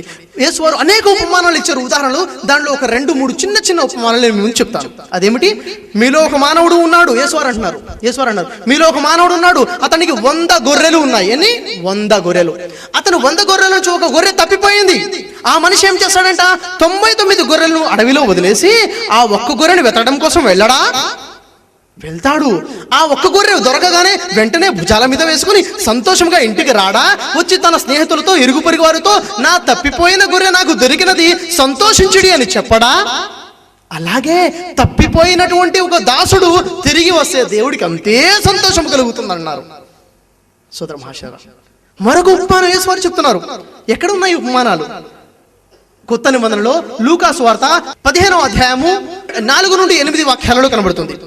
ఆ తర్వాత 8 నుండి 10 వాక్యాల్లో ఏముంటుందంటే యేసు మరొక ఉపమానం చెప్తున్నారు. ఒక స్త్రీ ఉంది, ఒక స్త్రీ దగ్గర 10 నాణ్యాలు ఉన్నాయి, 10 కాయిన్స్ ఉన్నాయి.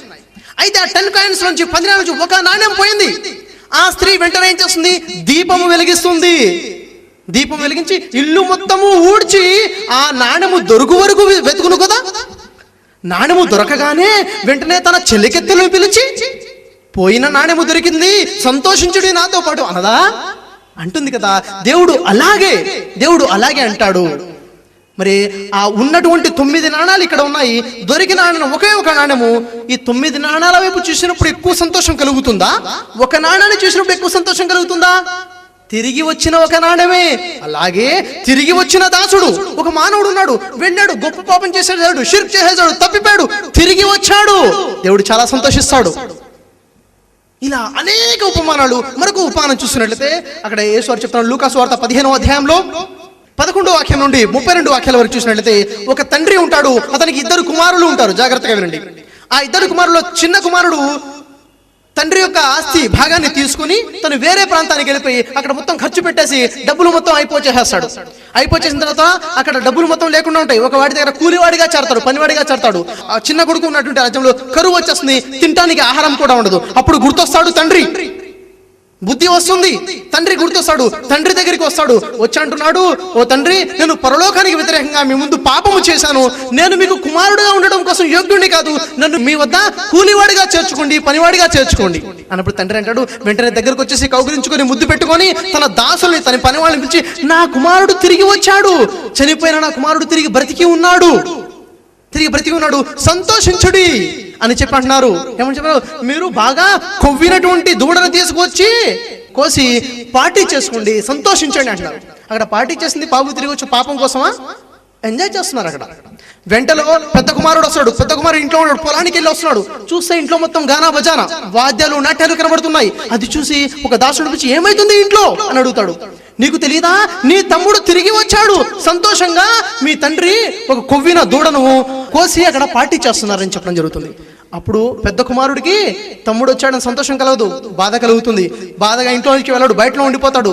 తండ్రి బయటకు వచ్చి కుమారుని అడుగుతున్నాడు, ఏమైంది అంటే, నేను ఇన్ని సంవత్సరాలు నీతో ఉన్నాను, నీ మాట ఎప్పుడూ వింటూనే ఉన్నాను, నీ డబ్బు ఎప్పుడూ వేస్ట్ ఖర్చు చేయలేదు, నా కోసం, నా స్నేహితుల కోసం చిన్న మేకపుల్లనైనా కోసావా ఎప్పుడైనా? చిన్న మేకపిల్లను కూడా నా కోసం కోయలేదు. నీ డబ్బు తీసుకెళ్లి తగలెట్టి వచ్చాడు వేశ్యల దగ్గర, అతని కోసం కొవ్విన దూడను కోసావు కదా అంటే తండ్రి అంటున్నాడు, తప్పిపోయిన తమ్ముడు తిరిగి వచ్చేశాడు, చచ్చిపోయిన వాడు తిరిగి బతికాడు, ఇలా సంతోషించడము న్యాయమే, యుక్తమే అంటున్నాడు. అలాగే చూడండి, ఉన్న కుమారుడు కన్నా తిరిగి వచ్చిన వాడు అంటే తండ్రికి ఇష్టము, దేవుడికి తిరిగి రావడం ఇష్టము. నా ప్రియ క్రైస్తవ సోదర మహాశయులారా, దేవుడు పిలుస్తున్నాడు, దేవుడు సంతోషిస్తాడు, తిరిగి రండి. దేవుడు త్రిత్వము త్రియేకము కాదు, దేవుడు ఒక్కడే, యెహోవా మాత్రమే ఒకడు, ఆయన అద్వితీయుడని విశ్వసించండి. ఇది నిజమైన మారు మనసు, ఇది నిజమైన మారు మనసు. కాబట్టి సోదర మనుషులారా, అయితే అనేక ఉపమానాలు ఇచ్చారు మరలి రావడం గురించి. పాపానికి బలి ఇవ్వాలని ఒక్క ఉపమానం కూడా యేసువారు ఇవ్వలేదు. ఇంపార్టెంట్ విషయం, ముఖ్యమైన విషయం. యేసువారు ఒక్క ఉపమానం కూడా ఇవ్వలేదంటే అసలు ఆ విషయం యేసువారు బోధించలేదని అర్థం.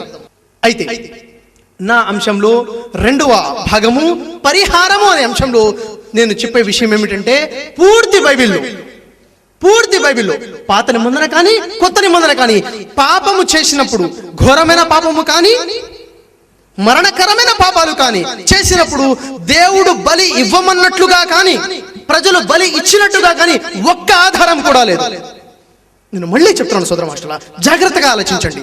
పూర్తి బైబిల్లో పాత నిబంధన కానీ కొత్త నిబంధనలో కానీ ఘోరమైన పాపాలు చేసినందుకు గాను, మరణకరమైన పాపాలు చేసినందుకు గాను దేవుడు బలి ఇవ్వమనగా ప్రజలు బలి ఇచ్చినట్టుగా ఒక్క ఆధారము కూడా లేదు. మరి నా అంశంలోని చివరి భాగము రక్షణ ఎలా లభిస్తుంది అంటే, ఖురాన్లో సింపుల్ గా చెప్పడం జరుగుతుంది. సూర బఖరాలో 62వ వాక్యంలో, అల్లాహ్ను మరియు అంతిమ దినాన్ని విశ్వసించి ఎవరైతే మంచి పనులు చేస్తారో వారికి మంచి ప్రతిఫలం ఉంటుంది, వారికి ఎలాంటి దుఃఖము కానీ నష్టము కానీ కరగదు. మీకు రక్షణ లభిస్తుంది. అల్లాహ్ని విశ్వసించండి, ఏకైక దేవుణ్ణి విశ్వసించండి, పరలోకాన్ని విశ్వసించండి, అల్లాహ్ యొక్క ఆజ్ఞలకు తగ్గట్టుగా మంచి పనులు చేయండి, మీకు మంచి ప్రతిఫలం లభిస్తుంది. అల్లాహ్ యొక్క ఆజ్ఞల్లో ప్రవక్తను విశ్వసించడము, చివరి ప్రవక్త ముహమ్మద్ సల్లల్లాహు అలైహి వసల్లం చివరి ప్రవక్తలాగా విశ్వసించడము అల్లాహ్ ఆజ్ఞల్లో ఒక ఆజ్ఞ. యేసు వారు కూడా బోధించారు, మీరు ప్రవక్త ముహమ్మద్ సల్లల్లాహు అలైహి వసల్లం తప్పకుండా విశ్వసించాలన్నది దేవుని యొక్క ఆజ్ఞ. ఇది ఖురాన్ చెప్తుంది, ఇది బైబిల్లో కూడా ఉండే సందేశము. బైబిల్ని చదివితే ప్రతి క్రైస్తవుడు కూడాను ప్రవక్త ముహమ్మద్ సల్లల్లాహు అలైహి వసల్లం విశ్వసించాల్సిందే రక్షణ పొందాలంటే. బైబిల్లో ముహమ్మద్ సల్లల్లాహు అలైహి వసల్లం ప్రస్తావన ఉంది. దీని గురించి మీరు వివరంగా చూడాలంటే బైబిల్లో ముహమ్మద్ సల్లల్లాహు అలైహి వసల్లం అనే అంశం మీద నా ప్రసంగం జరిగి ఉంది. ఈ ప్రసంగాన్ని చూడండి. ఈ ప్రసంగంలో అనేక మంది పాస్టర్స్ వచ్చి ఉన్నారు, వారు కూడా అనేక ప్రశ్నలు అడిగి ఉన్నారు, జ్ఞానాన్ని గ్రహించి ఉన్నారు. మీరు తప్పకుండా ఈ సీడీని చూస్తారని నేను ఆశిస్తున్నాను. ఈ సీడీ బయట కౌంటర్ వద్ద మీకు లభ్యమవుతుంది. మరి బైబిల్ ఇస్తున్న సందేశం ఏంటి? రక్షణ ఎలా లభిస్తుంది అంటే చూడండి, సింపుల్ గా చెప్పడం జరుగుతుంది. యేసు వారి దగ్గరకు వచ్చేసి ఒక వ్యక్తి అడుగుతున్నాడు, నేను రక్షణ ఎలా పొందుతాను, నేను నిత్య జీవాన్ని ఎలా పొందుతాను, నాకు నిత్య జీవం కావాలంటే ఎలా అని అడుగుతున్నారు. లూకా సువార్త 10వ అధ్యాయం 25 నుండి 28 వాక్యాలు చూసినట్లయితే అక్కడ ధర్మోపదేశకుడు వచ్చేసి నిత్య జీవానికి వారసుడు నేనేమి చేయాలంటే యేసు వారు చెప్తున్నారు, ప్రధానమైన ఆజ్ఞను ఆచరించు, నువ్వు జీవించదవు అని చెప్పారు. దేవుడు ఒక్కడని విశ్వసించు అని చెప్తున్నారు. నిన్ను వల్ల నీ పొరుగు వారిని ప్రేమించు అంటున్నారు. లూకా సువార్త 18వ అధ్యాయం 18వ వాక్యంలో, మార్కు సువార్త 10వ అధ్యాయం 18, 19 వాక్యాల్లో కూడాను దేవుడు ఒక్కడని విశ్వసించాలి, దేవుడి ఆజ్ఞలు గైకుంటేనే నిత్య జీవం అని చెప్పారు. చివరగా సోదర మహాశయులారా, యేసు వారు చెప్తున్నారు యోహాను సువార్త 5వ అధ్యాయం 24వ వాక్యంలో, నా మాట విని నన్ను పంపిన వాని యందు విశ్వాసం ఉంచువాడు నిత్య జీవము గలవాడు. నా మాట వినండి, యేసు మాట వినాలి, విని దేవుణ్ణి నమ్ముకుండి మీకు రక్షణ లభిస్తుంది అన్నారు. ఆ తర్వాత యోహాను సువార్త 17వ అధ్యాయం 3వ వాక్యంలో యేసు వారు చెప్తున్నారు, అద్వితీయ సత్య దేవుడమైన నిన్ను నీవు పంపిన యేసు క్రీస్తుని నమ్ముడే నిత్య జీవం. దేవుడు ఒక్కడే అద్వితీయుడని దేవుని నమ్మాలి, యేసుని క్రీస్తు అని నమ్మాలి. అలా నమ్మినవాడికి నిత్య జీవం యేసు వారు చెప్పారు. ఆయన దేవుడే, యేసు దేవుడే నమ్మితే నిత్య జీవం కాదు, ఆయన ఒక్కడే అద్వితీయుడు సత్యమైన దేవుడు నమ్మాలి. యేసుని క్రీస్తు అని నమ్మినట్లయితే మీకు నిత్య జీవం అని చెప్పడం జరుగుతుంది. కాబట్టి సోదర మహాశయులారా, ఈ విషయాన్ని మీరు చాలా జాగ్రత్తగా ఆలోచిస్తారని, పరిశీలిస్తారని నేను ఆశిస్తున్నాను. చివరిగా నా యొక్క ప్రసంగాన్ని ఖురాన్లోని 25వ సూర ఫుర్ఖాన్లోని 70వ వాక్యాన్ని మీకు పఠించే దాని యొక్క అనువాదాన్ని వినిపించుకుంటూ నా ప్రసంగాన్ని ముగిస్తాను. బిస్మిల్లాహిర్ రహమానిర్ రహీం. ఇల్లా మా తావా వ ఆమన వ అమిల అమలన్ సాలిహన్ ఫఉలాయిక యుబద్దిలుల్లాహు సయ్యిఆతిహిం హసనాత్ వ కానల్లాహు గఫూరర్ రహీమా. ఎవరైతే మీలో పశ్చాత్తాప పడతారో మీ పాపాలకు గాను, మరియు అల్లాహ్ని ఏకైక దేవుని విశ్వసిస్తారో, సత్కార్యాలు చేస్తారో, అలాంటి వారికి దేవుడు మంచి ప్రతిఫలాన్ని ఇస్తాడు.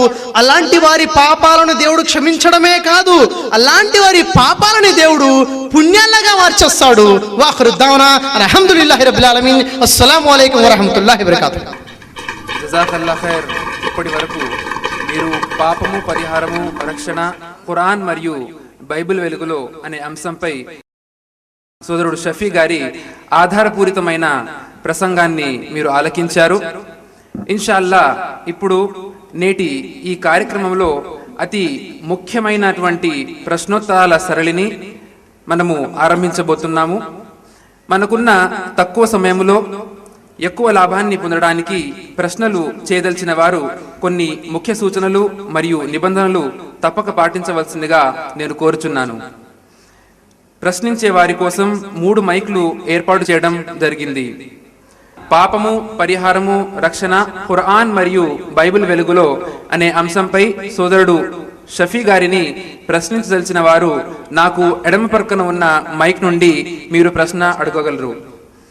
సోదరుల తర్వాత సోదరిమణులు సోదరుడు షఫీ గారికి ప్రశ్నించవచ్చు. ఈ ప్రక్రియ చివరి వరకు జరుగుతుంది. ప్రశ్నలు అడిగేవారు తమ పేరు మరియు వృత్తిని తెలుపగలరు. ఒక్కసారి ఒక ప్రశ్న మాత్రమే అనుమతించబడుతుంది. ఒకవేళ ఎవరికైనా ఒకటి కన్నా ఎక్కువ ప్రశ్నలు ఉంటే వారు క్యూ వెనుకకు వెళ్లి రెండవ ప్రశ్న కోసం ఎదురు చూడవలసి వస్తుంది. ఈనాటి ప్రసంగానికి సంబంధించిన ప్రశ్నలు మాత్రమే అంగీకరించబడుతుంది. ఈనాటి ప్రసంగానికి సంబంధించని ప్రశ్నలు అంగీకరించబడవు. ప్రశ్నలు స్పష్టంగా క్లుప్తంగానూ ఉండవలేను. వక్తతో వాదోపవాదాలు చేయరాదు. ప్రశ్నలు కేవలం తెలుగు భాషలో అడగవలసిందిగా మనవి. సభ నిర్వహణకర్తగా ఏ ప్రశ్నకైనా సమాధానం ఇవ్వకుండా వారించే పూర్తి అధికారం నాకు ఉంది. ముస్లిం సోదరులు క్యూలో ముస్లిమేతరుల సోదరులు ఉంటే వారికి ముందుగా అవకాశం ఇవ్వాలని మనవి. దీని గురించి వాలంటీర్స్ గమనించాలి. ఒకవేళ క్యూలో ముస్లిమేతరుల సోదరులు ఉంటే వారికి ముందుగా అవకాశం ఇవ్వాలి. ముస్లిమేతర సోదరులు మనకు ఇక్కడ వచ్చిన చాలా ముఖ్యమైన అతిథులు కాబట్టి ముస్లిమేతరుల సోదరులకు ముఖ్యంగా అవకాశం ఇవ్వమని కోరుచున్నాము. ఇప్పుడు మొదటి ప్రశ్న సోదరుడు షఫీ గారికి. నా పేరు ప్రసాద్, నేను కార్పెంటర్ పని చేస్తాను. క్రైస్తవ దానిలో నేను ఉన్నాను. అయితే నా క్వశ్చన్ ఏంటంటే, ఇప్పుడు యేసు క్రీస్తు దేవుడు కాదన్నారు, కరెక్టే. అయితే మరి యెహోవా దేవుడా కాదా? యెహోవాకి అల్లాకి ఏమిటి సంబంధం? ఈ రెండిట్ల మీద నాకు ఇంకా పూర్తిగా అవగాహన కలగలేదు. దాని గురించి మీరు దాంట్లో ఉన్న సత్యాన్ని నాకు అర్థమవునా చెప్పాలని గ్రహిస్తున్నాను, నాకే కాదు అందరికీ కూడా. అల్హమ్దులిల్లా. సోదరుడు ప్రసాద్ కదా మీ పేరు? ప్రసాద్ వారు ప్రశ్నిస్తున్నారు, యేసు దేవుడు కదని మీరు చెప్పారు, మరి యెహోవా దేవుడేనా? ఒకవేళ యెహోవా దేవుడైతే యెహోవాకి అల్లాకి ఉన్న తేడా ఏంటి, సంబంధం ఏంటి అని అడిగారు. అదేనండి మీ ప్రశ్న? అది కదా. మీ ప్రశ్నకి సమాధానం చెప్పే ముందు నేను మిమ్మల్ని ఒక చిన్న ప్రశ్న అడగాలనుకుంటున్నాను. నేటి నా అంశం అతి ముఖ్యంగా నేను చర్చించింది సమస్త మానవాళి పాపాల కోసము యేసు శిలువ మరణం పొందడం కోసం రాలేదు, స్వార్థ ప్రకటించడం కోసమే వచ్చారు అన్న విషయం నేను చెప్పాను. దీన్ని మీరు ఒప్పుకుంటున్నారా? మాషాఅల్లాహ్. ఆ తర్వాత రెండో విషయం, ఈ రోజు మన పాపాలు క్షమించబడాలంటే మనం మారు మనసు పొంది దేవుడు ఒక్కడే అని విశ్వసించి దేవుని ప్రవక్తలను విశ్వసిస్తే మన పాపాలు క్షమించబడతాయి అన్నది నిజమా, లేక యేసు శిలువ మరణంలో మన పాపాలు క్షమించబడతాయి అన్నది నిజమా? ఈ రోజు ప్రసంగంలో తెలిసిన విషయాన్ని మీరు ఒప్పుకుంటున్నారా? ఒప్పుకుంటున్నారు. మాషాఅల్లాహ్, అల్హమ్దులిల్లాహ్. ఆ తర్వాత మీరు అడిగిన ప్రశ్న, యేసు దేవుడు కాదు అని మీరు చెప్పారు అన్నారు. నేను చెప్పాను యేసు దేవుడు కాదని నేను చెప్పడమే కాదు, స్పష్టంగా ఖురాన్ చెప్తుంది, బైబిల్ కూడా చెప్తుంది. దీని గురించి మీరు ఒప్పుకుంటున్నారు యేసు దేవుడు కాదన్న విషయాన్ని? నేను ఇంకా పూర్తిగా చదవలేదు కాబట్టి పూర్తిగా చదవలేదు కాబట్టి చదివి గ్రహిస్తాను. ఉదాహరణ దీనికోసం ఒక చిన్న ఉదాహరణ చూసుకున్నట్లయితే మార్కు సువార్త 1వ అధ్యాయము 35వ వాక్యంలో చూసుకున్నట్లయితే యేసువారి గురించి ఉంటుంది. యేసువారు పెందలకడనే లేచి తెల్లవారుడుకు చాలా సమయం ఉండగానే ఇంటి నుండి దూరంగా వెళ్లి అక్కడ ప్రార్థన చేయుచుండెను. యేసువారు ప్రార్థన చేస్తున్నారు. ప్రార్థన చేసింది ఎవరికి? పరలోకం నుండి యెహోవాకి. ప్రార్థన చేయబడేవాడు దేవుడా, ప్రార్థన చేస్తూ ఉన్నవాడు దేవుడా? ప్రార్థన చేయబడేవాడు దేవుడు. చేస్తున్నవాడు దేవుడా, దేవుని దాసుడా? దాసుడు. దేవుని దాసుడు అంటే యేసు దేవుని దాసుడు అనే విషయం తెలిసింది. దాసుడు ఎప్పుడు దేవుడు కాజాలడు. మొదటి ప్రశ్న మీరు ఒప్పుకున్నారు, అల్హమ్దులిల్లాహ్. రెండో విషయం, మరి యెహోవా దేవుడేనా? యెహోవా దేవుడని మీరు ఒప్పుకుంటున్నారా అంటే బైబిల్ ప్రకారంగా మనం చూసుకున్నట్లయితే యెహోవా ఈ విధంగా సెలవివ్వడం జరుగుతుంది. ఉదాహరణకి యెషయా గ్రంథము 43వ అధ్యాయము 11వ వాక్యం చూసినట్లయితే నేనే యెహోవాను, నేను తప్ప వేరొక దేవుడు లేడు అని అక్కడ సాక్ష్యం చెప్పడం జరుగుతుంది. దేవుడు ఒకడేనని స్వయంగా దేవుడే సాక్ష్యం చెప్పినట్టుగా ఉంది. ఆ దేవుడు ఒకడేనని మోషే, యేసు వారు అందరూ సాక్ష్యం చెప్పారు. బైబిల్ ప్రకారంగా యెహోవా దేవుడు అనేది వాస్తవం. అయితే సోదరా, ఇక్కడ విషయం ఏంటంటే యెహోవా మరియు అల్లా ఇద్దరు ఒకటేనా కాదా అని అడుగుతున్నారు. ఉదాహరణకి యెహోవా అంటే అర్థం ఏమిటి? యెహోవా అనేది తెలుగు భాషలో ఉన్న పదము. ఇంగ్లీష్ భాషలో ఉన్న బైబిల్ని మీరు దోలాడితే యెహోవా అన్న పదం ఎక్కడా కనబడుతుంది?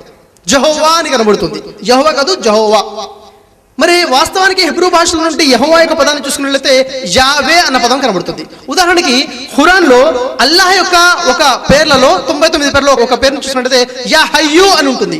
యా హయ్యు అంటే జీవము గలవాడు, సదాకాలము జీవంతో ఉండేవాడు. యెహోవా అంటే అర్థం ఏమిటి?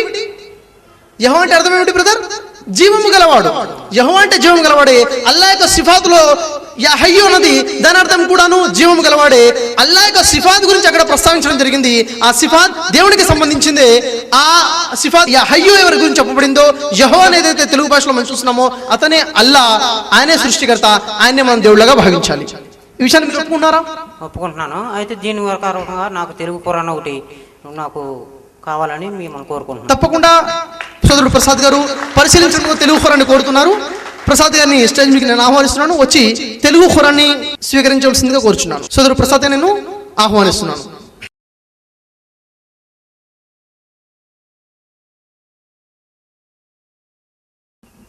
ఈ ఖురాన్తో పాటు సోదరుడు ప్రసాద్ గారికి నా వైపు నుంచి యేసు ఎవరు, ఖురాన్ మరియు బైబిల్ వెలుగులు అనే సిడి కూడా నేను గిఫ్ట్ చేస్తున్నాను. ప్రసాద్ గారు తప్పకుండా ఈ సిడి చూసి వాస్తవాన్ని గ్రహించి అతి త్వరలో నిజమైన ధర్మాన్ని, ఇస్లాం ధర్మాన్ని స్వీకరించాలని అల్లాహ్తో దుఆ చేస్తున్నాను. మీ అందరూ కూడా దేవుడితో దుఆ చేయండి. ఆమీన్ యా రబ్బుల్ ఆలమీన్. అస్సలాము అలైకుం బ్రదర్. నా పేరు సారా. నా ప్రశ్న షఫీ అన్నకి, ఖురాన్లో యేసు చనిపోయారు అని ఉంది. బైబిల్లో చనిపోయారని ఉందా? ఉంటే ఎందుకు ఖురాన్ మరియు బైబిల్లో కాంట్రడిక్షన్ ఉంది? సోదరేమని ప్రశ్న అడుగుతున్నారు. ఖురాన్లో యేసు చనిపోలేదని ఉంది, వాస్తవమే. యేసు చనిపోలేదని ఖురాన్ బోధిస్తుంది. మరి బైబిల్లో యేసు చనిపోయారని ఉందా? ఒకవేళ ఉంటే ఖురాన్కి మరియు బైబిల్కి ఎందుకు ఈ కాంట్రడిక్షన్ ఉంది అని అడుగుతున్నారు. అంతేనా సిస్టర్ మీ ప్రశ్న? అవును బ్రదర్. అల్హమ్దులిల్లాహ్. చూడండి, సిస్టర్ చెప్పిన విధంగా వాస్తవానికి ఖురాన్ స్పష్టంగా చెప్తుంది యేసువారు చనిపోలేదు అనేసి. యూదులు ప్రయత్నాలు చేశారు యేసువారిని చంపాలనేసి. సూర నిసా 4వ సూరాలు చూసుకున్నట్లయితే 157, 158 వాక్యాలు చూసుకున్నట్లయితే అక్కడ వారు యూదులు యేసువారిని చంపే ప్రయత్నాలు చేశారు, కానీ అల్లా అన్నాడు ఒమా కతలుహు ఒమా సలబు, వారు ఆయనను చంపను లేదు, సిలువ వేయను లేదు. మరి ఏమైంది? మరి యేసువారు ఏమైపోయారు? 158వ వాక్యంలో సూర నిసాలో చెప్పడం జరుగుతుంది, అల్లాహ్ సుబ్హానహు వ తఆలా యేసును సజీవంగా పైకి లేపుకోవడం జరిగింది. వాస్తవంగా యేసువారు చనిపోలేదు. మరి బైబిల్లో యేసువారు చనిపోయారని ఉందా? యేసువారు చనిపోయారని ఉంటే ఎందుకు కాంట్రడిక్షన్? నేను చెప్పే విషయం ఏమిటంటే యేసువారు బైబిల్ ప్రకారంగా చనిపోలేదు. బైబిల్లో ఎక్కడ కొత్త నిబంధనలో యేసువారి గురించి ఉంటుంది, మరణం గురించి అనుకుంటా చాలా మంది క్రైస్తవులు. కానీ యేసువారు చనిపోలేదన్న విషయము లేఖనాల నుంచి, పాత నిబంధనల నుంచి ప్రవక్తలు సైతం చెప్పుకుంటూ వస్తున్నారు. ఉదాహరణ చూసుకున్నట్లయితే అనేక లేఖనాలు యేసువారి గురించి ఉన్నాయి. ఉదాహరణకి యేసువారు చనిపోయారా లేదా అనే విషయం చూడాలంటే వివరంగా యేసు శిలో వాస్తవాలనే సిడి ఉంది. ఈ ప్రసంగము దాదాపుగా 4000కి పైగా ప్రజలు హాజరయ్యారు. అక్కడ యేసువారు చనిపోయారా లేదా వాస్తవానికి అనే అంశం మీద ప్రసంగించడం జరిగింది. ఖురాన్ మరియు బైబిల్ వెలుగులో యేసు శిలో వాస్తవాలు అనే అంశము, దీంట్లో అనేక మంది పాస్టర్లు క్రైస్తవులు హాజరవడం జరిగింది. అల్హమ్దుల్లా నేటికి ఈ యేసువారు శిలువపై చనిపోలేదు అని అన్న సత్యము బైబిల్ నుంచి గ్రహించి అనేక మంది క్రైస్తవులు ఇస్లాం స్వీకరిస్తున్నారు. ఇది ముఖ్యమైన విషయం. అయితే యేసువారు చనిపోలేదనే విషయం బైబిల్లో ఎక్కడ ఉందని మీరు ప్రశ్నించవచ్చు. ఉదాహరణ చూసుకున్నట్లయితే కీర్తనల గ్రంథంలో చూసుకుంటే కీర్తనల గ్రంథము 34వ అధ్యాయంలో మీరు పరిశీలించినట్లయితే నీతిమంతుడు ప్రార్థించగా దేవుడు ఆలకించును, దేవుడు వాని శ్రమలన్నిటి నుండి విడిపించును అని ఉంటుంది. ఎవరైనా ఒక నీతిమంతుడు ఆపదల్లో ఉన్నప్పుడు దేవుడిని రక్షించు అని ప్రార్థిస్తే దేవుడు ఆయన ప్రార్థన వింటాడు, ఆయన రక్షిస్తాడు అని ఉంది. మరి యేసు నీతిమంతుడా కాదా? నీతిమంతుడే. యేసు వారికి ఆపదలు వచ్చాయా లేదా? ఆపదలు వచ్చాయి. ప్రార్థన చేశారా లేదా? చేశారు. దేవుడు వినలేదా? దేవుడు మాట ఇచ్చాడు కదా, నేను వింటాను అని, రక్షిస్తానని. విన్నాడా లేదా? విన్నాడు. మీరు బైబిల్ గ్రంథాన్ని చదివినట్లయితే బైబిల్లో హెబ్రీలకు రాసిన పత్రిక 5వ అధ్యాయము 7వ వాక్యం చదవండి. యేసు మహారోదనతోను కన్నీటితోను తనను మరణము నుండి రక్షింపగలవానికి ప్రార్థనలు యాచనలు సమర్పించి తను భయభక్తులు కలిగి ఉన్నందున ఆయన ప్రార్థన అంగీకరించబడినది. ఏమని ప్రార్థించారు? మరణం నుండి రక్షించు అని ప్రార్థించారు. ఆయన ప్రార్థన అంగీకరించబడింది. చూడండి ఎంత స్పష్టంగా బైబిల్ బోధిస్తుందో. ఉదాహరణకి 22వ కీర్తన చదవండి. 22వ కీర్తన మొత్తము యేసు శిలువ మీద చనిపోలేదన్న విషయం బోధిస్తున్నారు.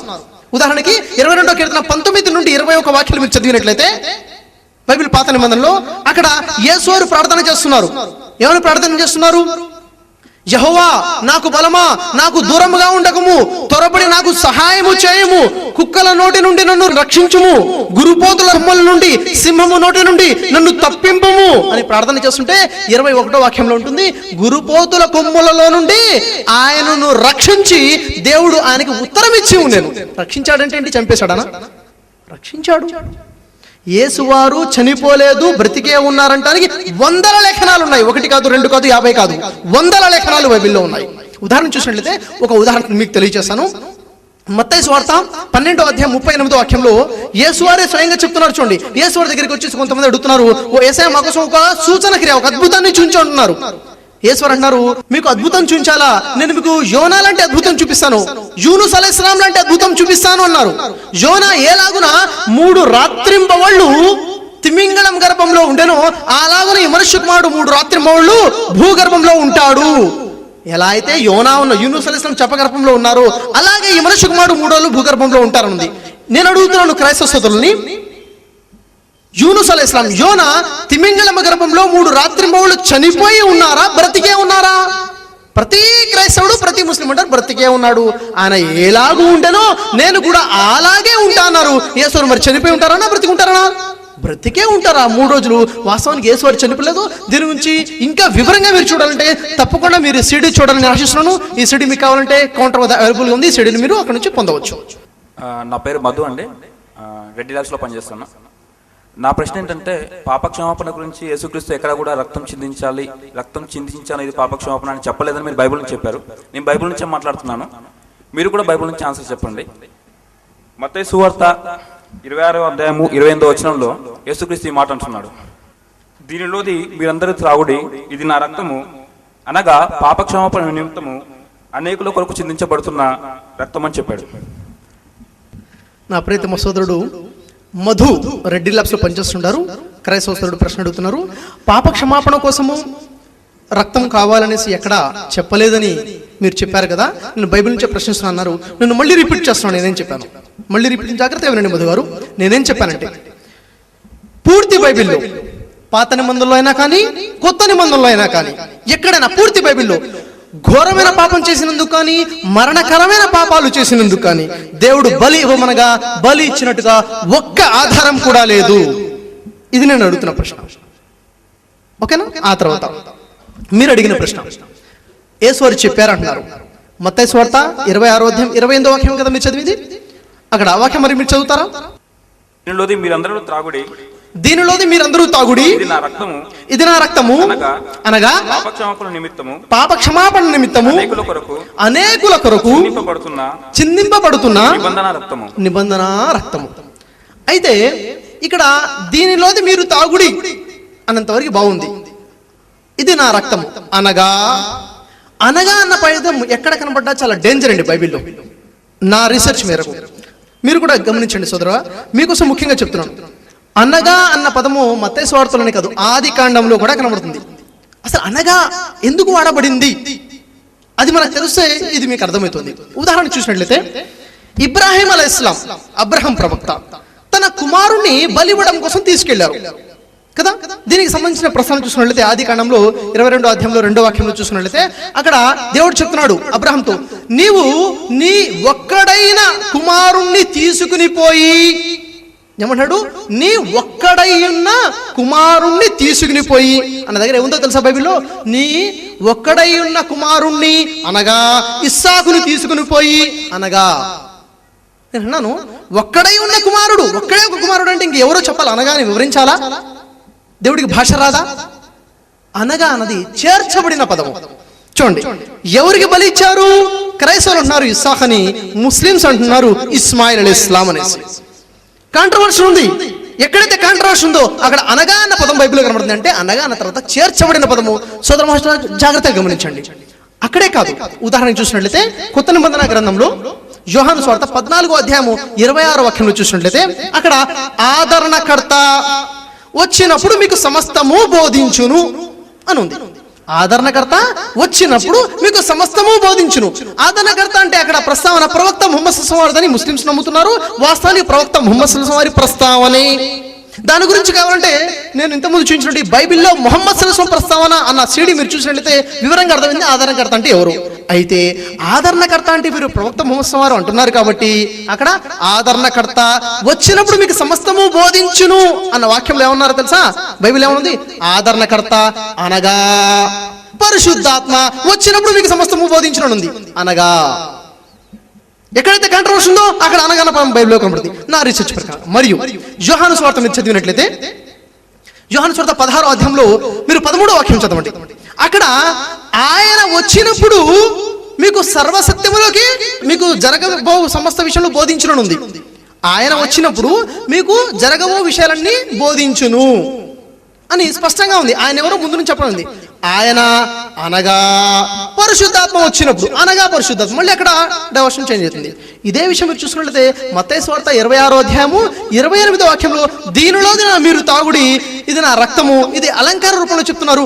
అనగా పాపాల కోసము చిందించబడుతున్నటువంటి నా ప్రాయశ్చిత రక్తము అని చెప్తున్నారు. అనగా అన్నది ఏదైతే చేర్చబడింది. సోదర మహాశయులారా, ఏదైనా ఒక సిద్ధాంతం ఉంది అంటే ఒకవేళ అది నిజమే ఉంటే అది యెహోవా ఎందుకు అక్కడ బోధించి ఉండలేదు? సిద్ధాంతాలు ఎందుకు లేవు? ఉదాహరణ పాత నిబంధనలు చూసుకున్నట్లయితే ఏదైనా మరణకరమైన పాపాల కోసము, ఏదైనా గొప్ప పాపం కోసం బలిచ్చినట్టుగా ఒక్క ఆధారం కూడా ఉంటే ఇక్కడ అవునేమో అని మనకి డౌట్ రావచ్చు. ఒక్క ఆధారం కూడా లేదే. మరొకటి, యేసు ఉపమానం లేకుండా ఏది బోధించలేదు కదా. ఉదాహరణ ఇవ్వకుండా ఏది బోధించలేదు. ఉపమానం దీనికి సంబంధించి ఇవ్వకుండా దీనికి వ్యతిరేకంగా ఉపమానాలు ఇచ్చి ఉన్నారు కదా. ఇది మీకు అర్థం అవ్వాలంటే యేసువారు చెప్పిన ఒక విషయం గమనించండి. మత్తయి సువార్త 12వ అధ్యాయం 7వ వాక్యాన్ని మీరు చూసినా కానీ అక్కడ యేసువారు చెప్తున్నారు, కనికరమునే కానీ బలిని నేను కోరడం లేదు అన్న లేఖన భాగం మీరు వెళ్ళి నేర్చుకోండి అని చెప్పారు యేసువారు యూదులతో. వాళ్ళు వెళ్ళి ఆ వాక్యాన్ని నేర్చుకోలేదు కాబట్టి యేసుని చంపే ప్రయత్నం చేశారు. మీరు ఈ వాక్యం లేఖన భాగం ముందే నేర్చుకుని ఉన్నట్లయితే ఈ వాక్యాన్ని మీరు ఆ విధంగా అర్థం చేసుకునేవారు కాదు సోదరులారా. కాబట్టి నేను మీకు చెప్తున్నాను, యేసువారు ఏదైతే వారు యూదులు చెప్పారో అదే విషయం నేను మీకు చెప్తున్నాను. మీరు వెళ్ళి లేఖన భాగాన్ని నేర్చుకోండి. కనికరముని కానీ బలిని నేను కోరడం లేదు. కావాల్సింది కనికరము, దేవుని ఆజ్ఞల్ని గుర్తించి దానికి తగ్గట్టుగా మారు మనసు పొందడం. ఇదే అక్కడ ఉండే విషయం. మీ ప్రశ్నకు సమాధానం ఇచ్చిన ఆశిస్తున్నాను. అస్సలాము అలైకుం వరహమతుల్లాహి వబరకాతు. నా పేరు తాహరా. నా ప్రశ్న షఫీ బ్రదర్ గారికి. ఎప్పుడైతే నేను క్రైస్తవ సోదరితో మాట్లాడినప్పుడు తను చెప్తుంది, నేను క్రైస్తవ మతంలో ఉండి నేను బైబిల్ను పాటించాలి, మళ్ళీ యేసుక్రీస్తు దేవుడు అని నమ్మకుండా నేను ఎలా ఉండాలి అని క్రైస్తవ మతంలో అని నన్ను క్వశ్చన్ ఇస్తుంది. అయితే దీనికి సమాధానం ఏం చెప్పాలి? సోదరి మణి తాహిరా వారు ప్రశ్నిస్తున్నారు. వారి క్రైస్తవ స్నేహితురాలతో మాట్లాడేటప్పుడు తను ఉంటుంది, యేసు దేవుడిని నమ్మకుండా నేను క్రైస్తవ మతంలో ఎలా ఉండాలి, అంతేనా సిస్టర్? Yes brother. చూడండి, మరి యేసు అసలు క్రైస్తవ మతం అంటే ఏంటంటే, క్రైస్తవ మతానికి ఏదైనా ఒక బిల్డింగ్ ఉంది, బిల్డింగ్ కి ఎన్ని పిల్లర్స్ ఉంటాయండి? 2, 3, కనీసం 4 ఉంటాయి. 4 తర్వాత ఎక్కువ కూడా ఉండొచ్చు. ఒక ఛత్ ఉంది పైన, దానికి కనీసం మినిమం 4 పిల్లర్స్ ఉంటాయి. క్రిస్టియానిటీ, క్రైస్తవ్యం అన్న దానికి ఒకే ఒక పిల్లర్ ఉంది. 2 పిల్లర్స్ కూడా కాదు, ఒకే ఒక పిల్లర్. ఆ పిల్లర్ ఏమిటి అంటే, యేసు మా పాపాల కోసం చనిపోయారు. యేసు దేవుడైతేమి, దేవుడు కాకపోతే మాకేంటి, ఆయన మా పాపాల కోసం చనిపోయాడు, మేము దీన్ని నమ్ముకుంటే మా పాపాలు క్షమించబడితే మేము స్వర్గంలోకి వెళ్తామన్న ఆలోచన క్రిస్టియానిటీలో ఉంది. కాబట్టి ఇక్కడ ఈ రోజు మనం మాట్లాడుకున్న విషయం ఏంటంటే, ఎవరి పాపాల కోసము ఎవరూ చనిపోలేదు. ఎవరి పాపాల కోసము యేసు చనిపోవడం కోసం భూమి మీదకి రాలేదు, ఆ ఉద్దేశంతో లేరు. మరి యేసువారు దేవుడు కాదు అని ఎప్పుడైతే మీరు ఒప్పుకున్నారో, యేసువారు దేవుని యొక్క ప్రవక్త అనే విషయం మీకు తెలిసి ఉంటుంది. యేసువారు దేవుని ప్రవక్త అని బైబిల్లో చాలా సార్లు చెప్పబడి ఉంటుంది. ఉదాహరణకి మత్తయి సువార్త 13వ అధ్యాయం 57వ వాక్యంలో, మార్కు సువార్త 6వ అధ్యాయం 4వ వాక్యంలో యేసువారు స్వయంగా చెప్తున్నారు, తను ఒక ప్రవక్తని సాక్ష్యం చెప్పుకుంటుంటారు. ఉదాహరణకి తను తన ప్రాంతంలోకి వచ్చేసి తన ప్రాంతంలో సువార్త ప్రకటించేటప్పుడు తన దగ్గర ఉన్నటువంటి వారు ఆయన్ని విశ్వసించారు. అప్పుడు యేసువారు చెప్తారు, ఒక ప్రవక్త తన ఇంటలోనూ తన దేశంలోనూ తన వారిలోనూ తప్ప మరి ఎక్కడా ఘనహీనుడు కాడని చెప్తారు. అంటే యేసు తనకు తనగా ప్రవక్తను బోధించుకుంటున్నారు. అయితే ఎవరైతే యేసు దేవుడు కాదని నమ్ముతున్నారో వారు యేసుని ప్రవక్త అని నమ్మాలి తప్పనిసరిగా. మరియు యేసువారు బోధించారు, నా తర్వాత మరో ప్రవక్త రానున్నారని. ఉదాహరణకి యోహాను సువార్త 16వ అధ్యాయం 7 నుండి వాక్యాలు చదువుతున్నట్టే, నా తర్వాత నేను వెనుట మీకు ప్రయోజనకరము, నేను వెళితే మీ వద్దకు ఆదరణకర్త రాడు, నేను వెళ్ళి ఆదరణకర్త మీ వద్దకు పంపిస్తాను, ఆయన వచ్చినప్పుడు మీకు సమస్తము బోధిస్తారు. 12వ వాక్యం చెప్తున్నారు, నేను మీకు చెప్పవలసిన విషయం అనేకమును, కానీ ఇప్పుడు మీరు విని వాటిని సహించలేరు, నా తర్వాత వచ్చు ఆ ఆదరణకర్త వచ్చి మీకు సమస్తము బోధిస్తారు, ఆయన్ని విశ్వసించమని చెప్పారు. కాబట్టి సోదరిమణి, మీరు ఏం చేస్తారంటే, ఆ సిస్టర్ కి ఏదైతే క్రిస్టియానిటీ మీద ఏవైతే యుఆర్చందు స్పీచెస్ ఉన్నాయో, యేసు ఎవరు, బైబిల్లో ముహమ్మద్ సల్లం యేసు శిలువపై చనిపోయారా లేదా, ఇలాంటి సిటీస్ తీసుకుని ఆ సోదరిమణికి ఇవ్వండి. తను రీసెర్చ్ చేస్తుంది, తన కోసం మీరు దువా చేయండి, మేమందరం కూడా దువా చేస్తాము. అతి త్వరగా అల్లాహ్ సుబ్హానహు మీ క్రిస్టియన్ స్నేహితులకి అల్లాహ్ హిదాయత్ ఇవ్వాలనేసి మీ ప్రశ్నకి సమాధానం లభించిందని ఆశిస్తున్నాను. ఆమీన్. జజాకల్లా ఖైర్. సమయము చాలా ఎక్కువ అయినందున ఇంతటితో ఈ ప్రశ్నోత్తరాల సరళిని నేను ముగిస్తున్నాను.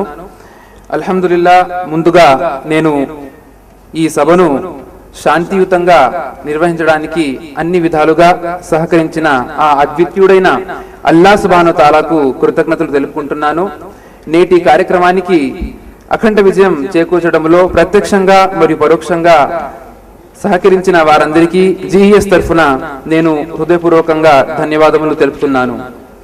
అల్లాహ్ మనందరినీ తన మార్గంలో నడిపించి ఇహపర లోకంలో సాఫల్యం ప్రసాదించుగాక. ఆమీన్. వ ఆఖిరు దావానా అనిల్ హమ్దులిల్లాహి రబ్బిల్ ఆలమీన్. పరలోక జీవితం ఒకటుంది సోదరా, పరలోక జీవితం ఒకటుంది సోదరా, మరణించినాతనే తెలిసేను సత్యము, మరణించినాతనే తెలిసేను సత్యము, పరలోక జీవితం ఒకటుంది సోదరా, పరలోక జీవితం ఒకటుంది సోదరా, మరణించినాతనే తెలిసేను సత్యము, మరణించినాతనే తెలిసేను సత్యము, పరలోక జీవితం ఒకటుంది సోదరా, పరలోక జీవితం ఒకటుంది సోదరా. తొలిసారి మాతృగర్భములో జగత్తును చూడని సమయంలో తన జనని గర్భమే లోకం మరేమీ లేదనుకుంటాడు. తొలిసారి మాతృగర్భంలో జగత్తును చూడని సమయంలో తన జనని గర్భమే లోకం మరేమీ లేదనుకుంటాడు. ఉడమిపై జీవి ప్రభవించి ఉనికిలోకొచ్చిన తరువాత ఇహలోక జీవితమే సత్యం మరేమీ లేదనుకుంటాడు. మృత్యువే కబలించిన వేళ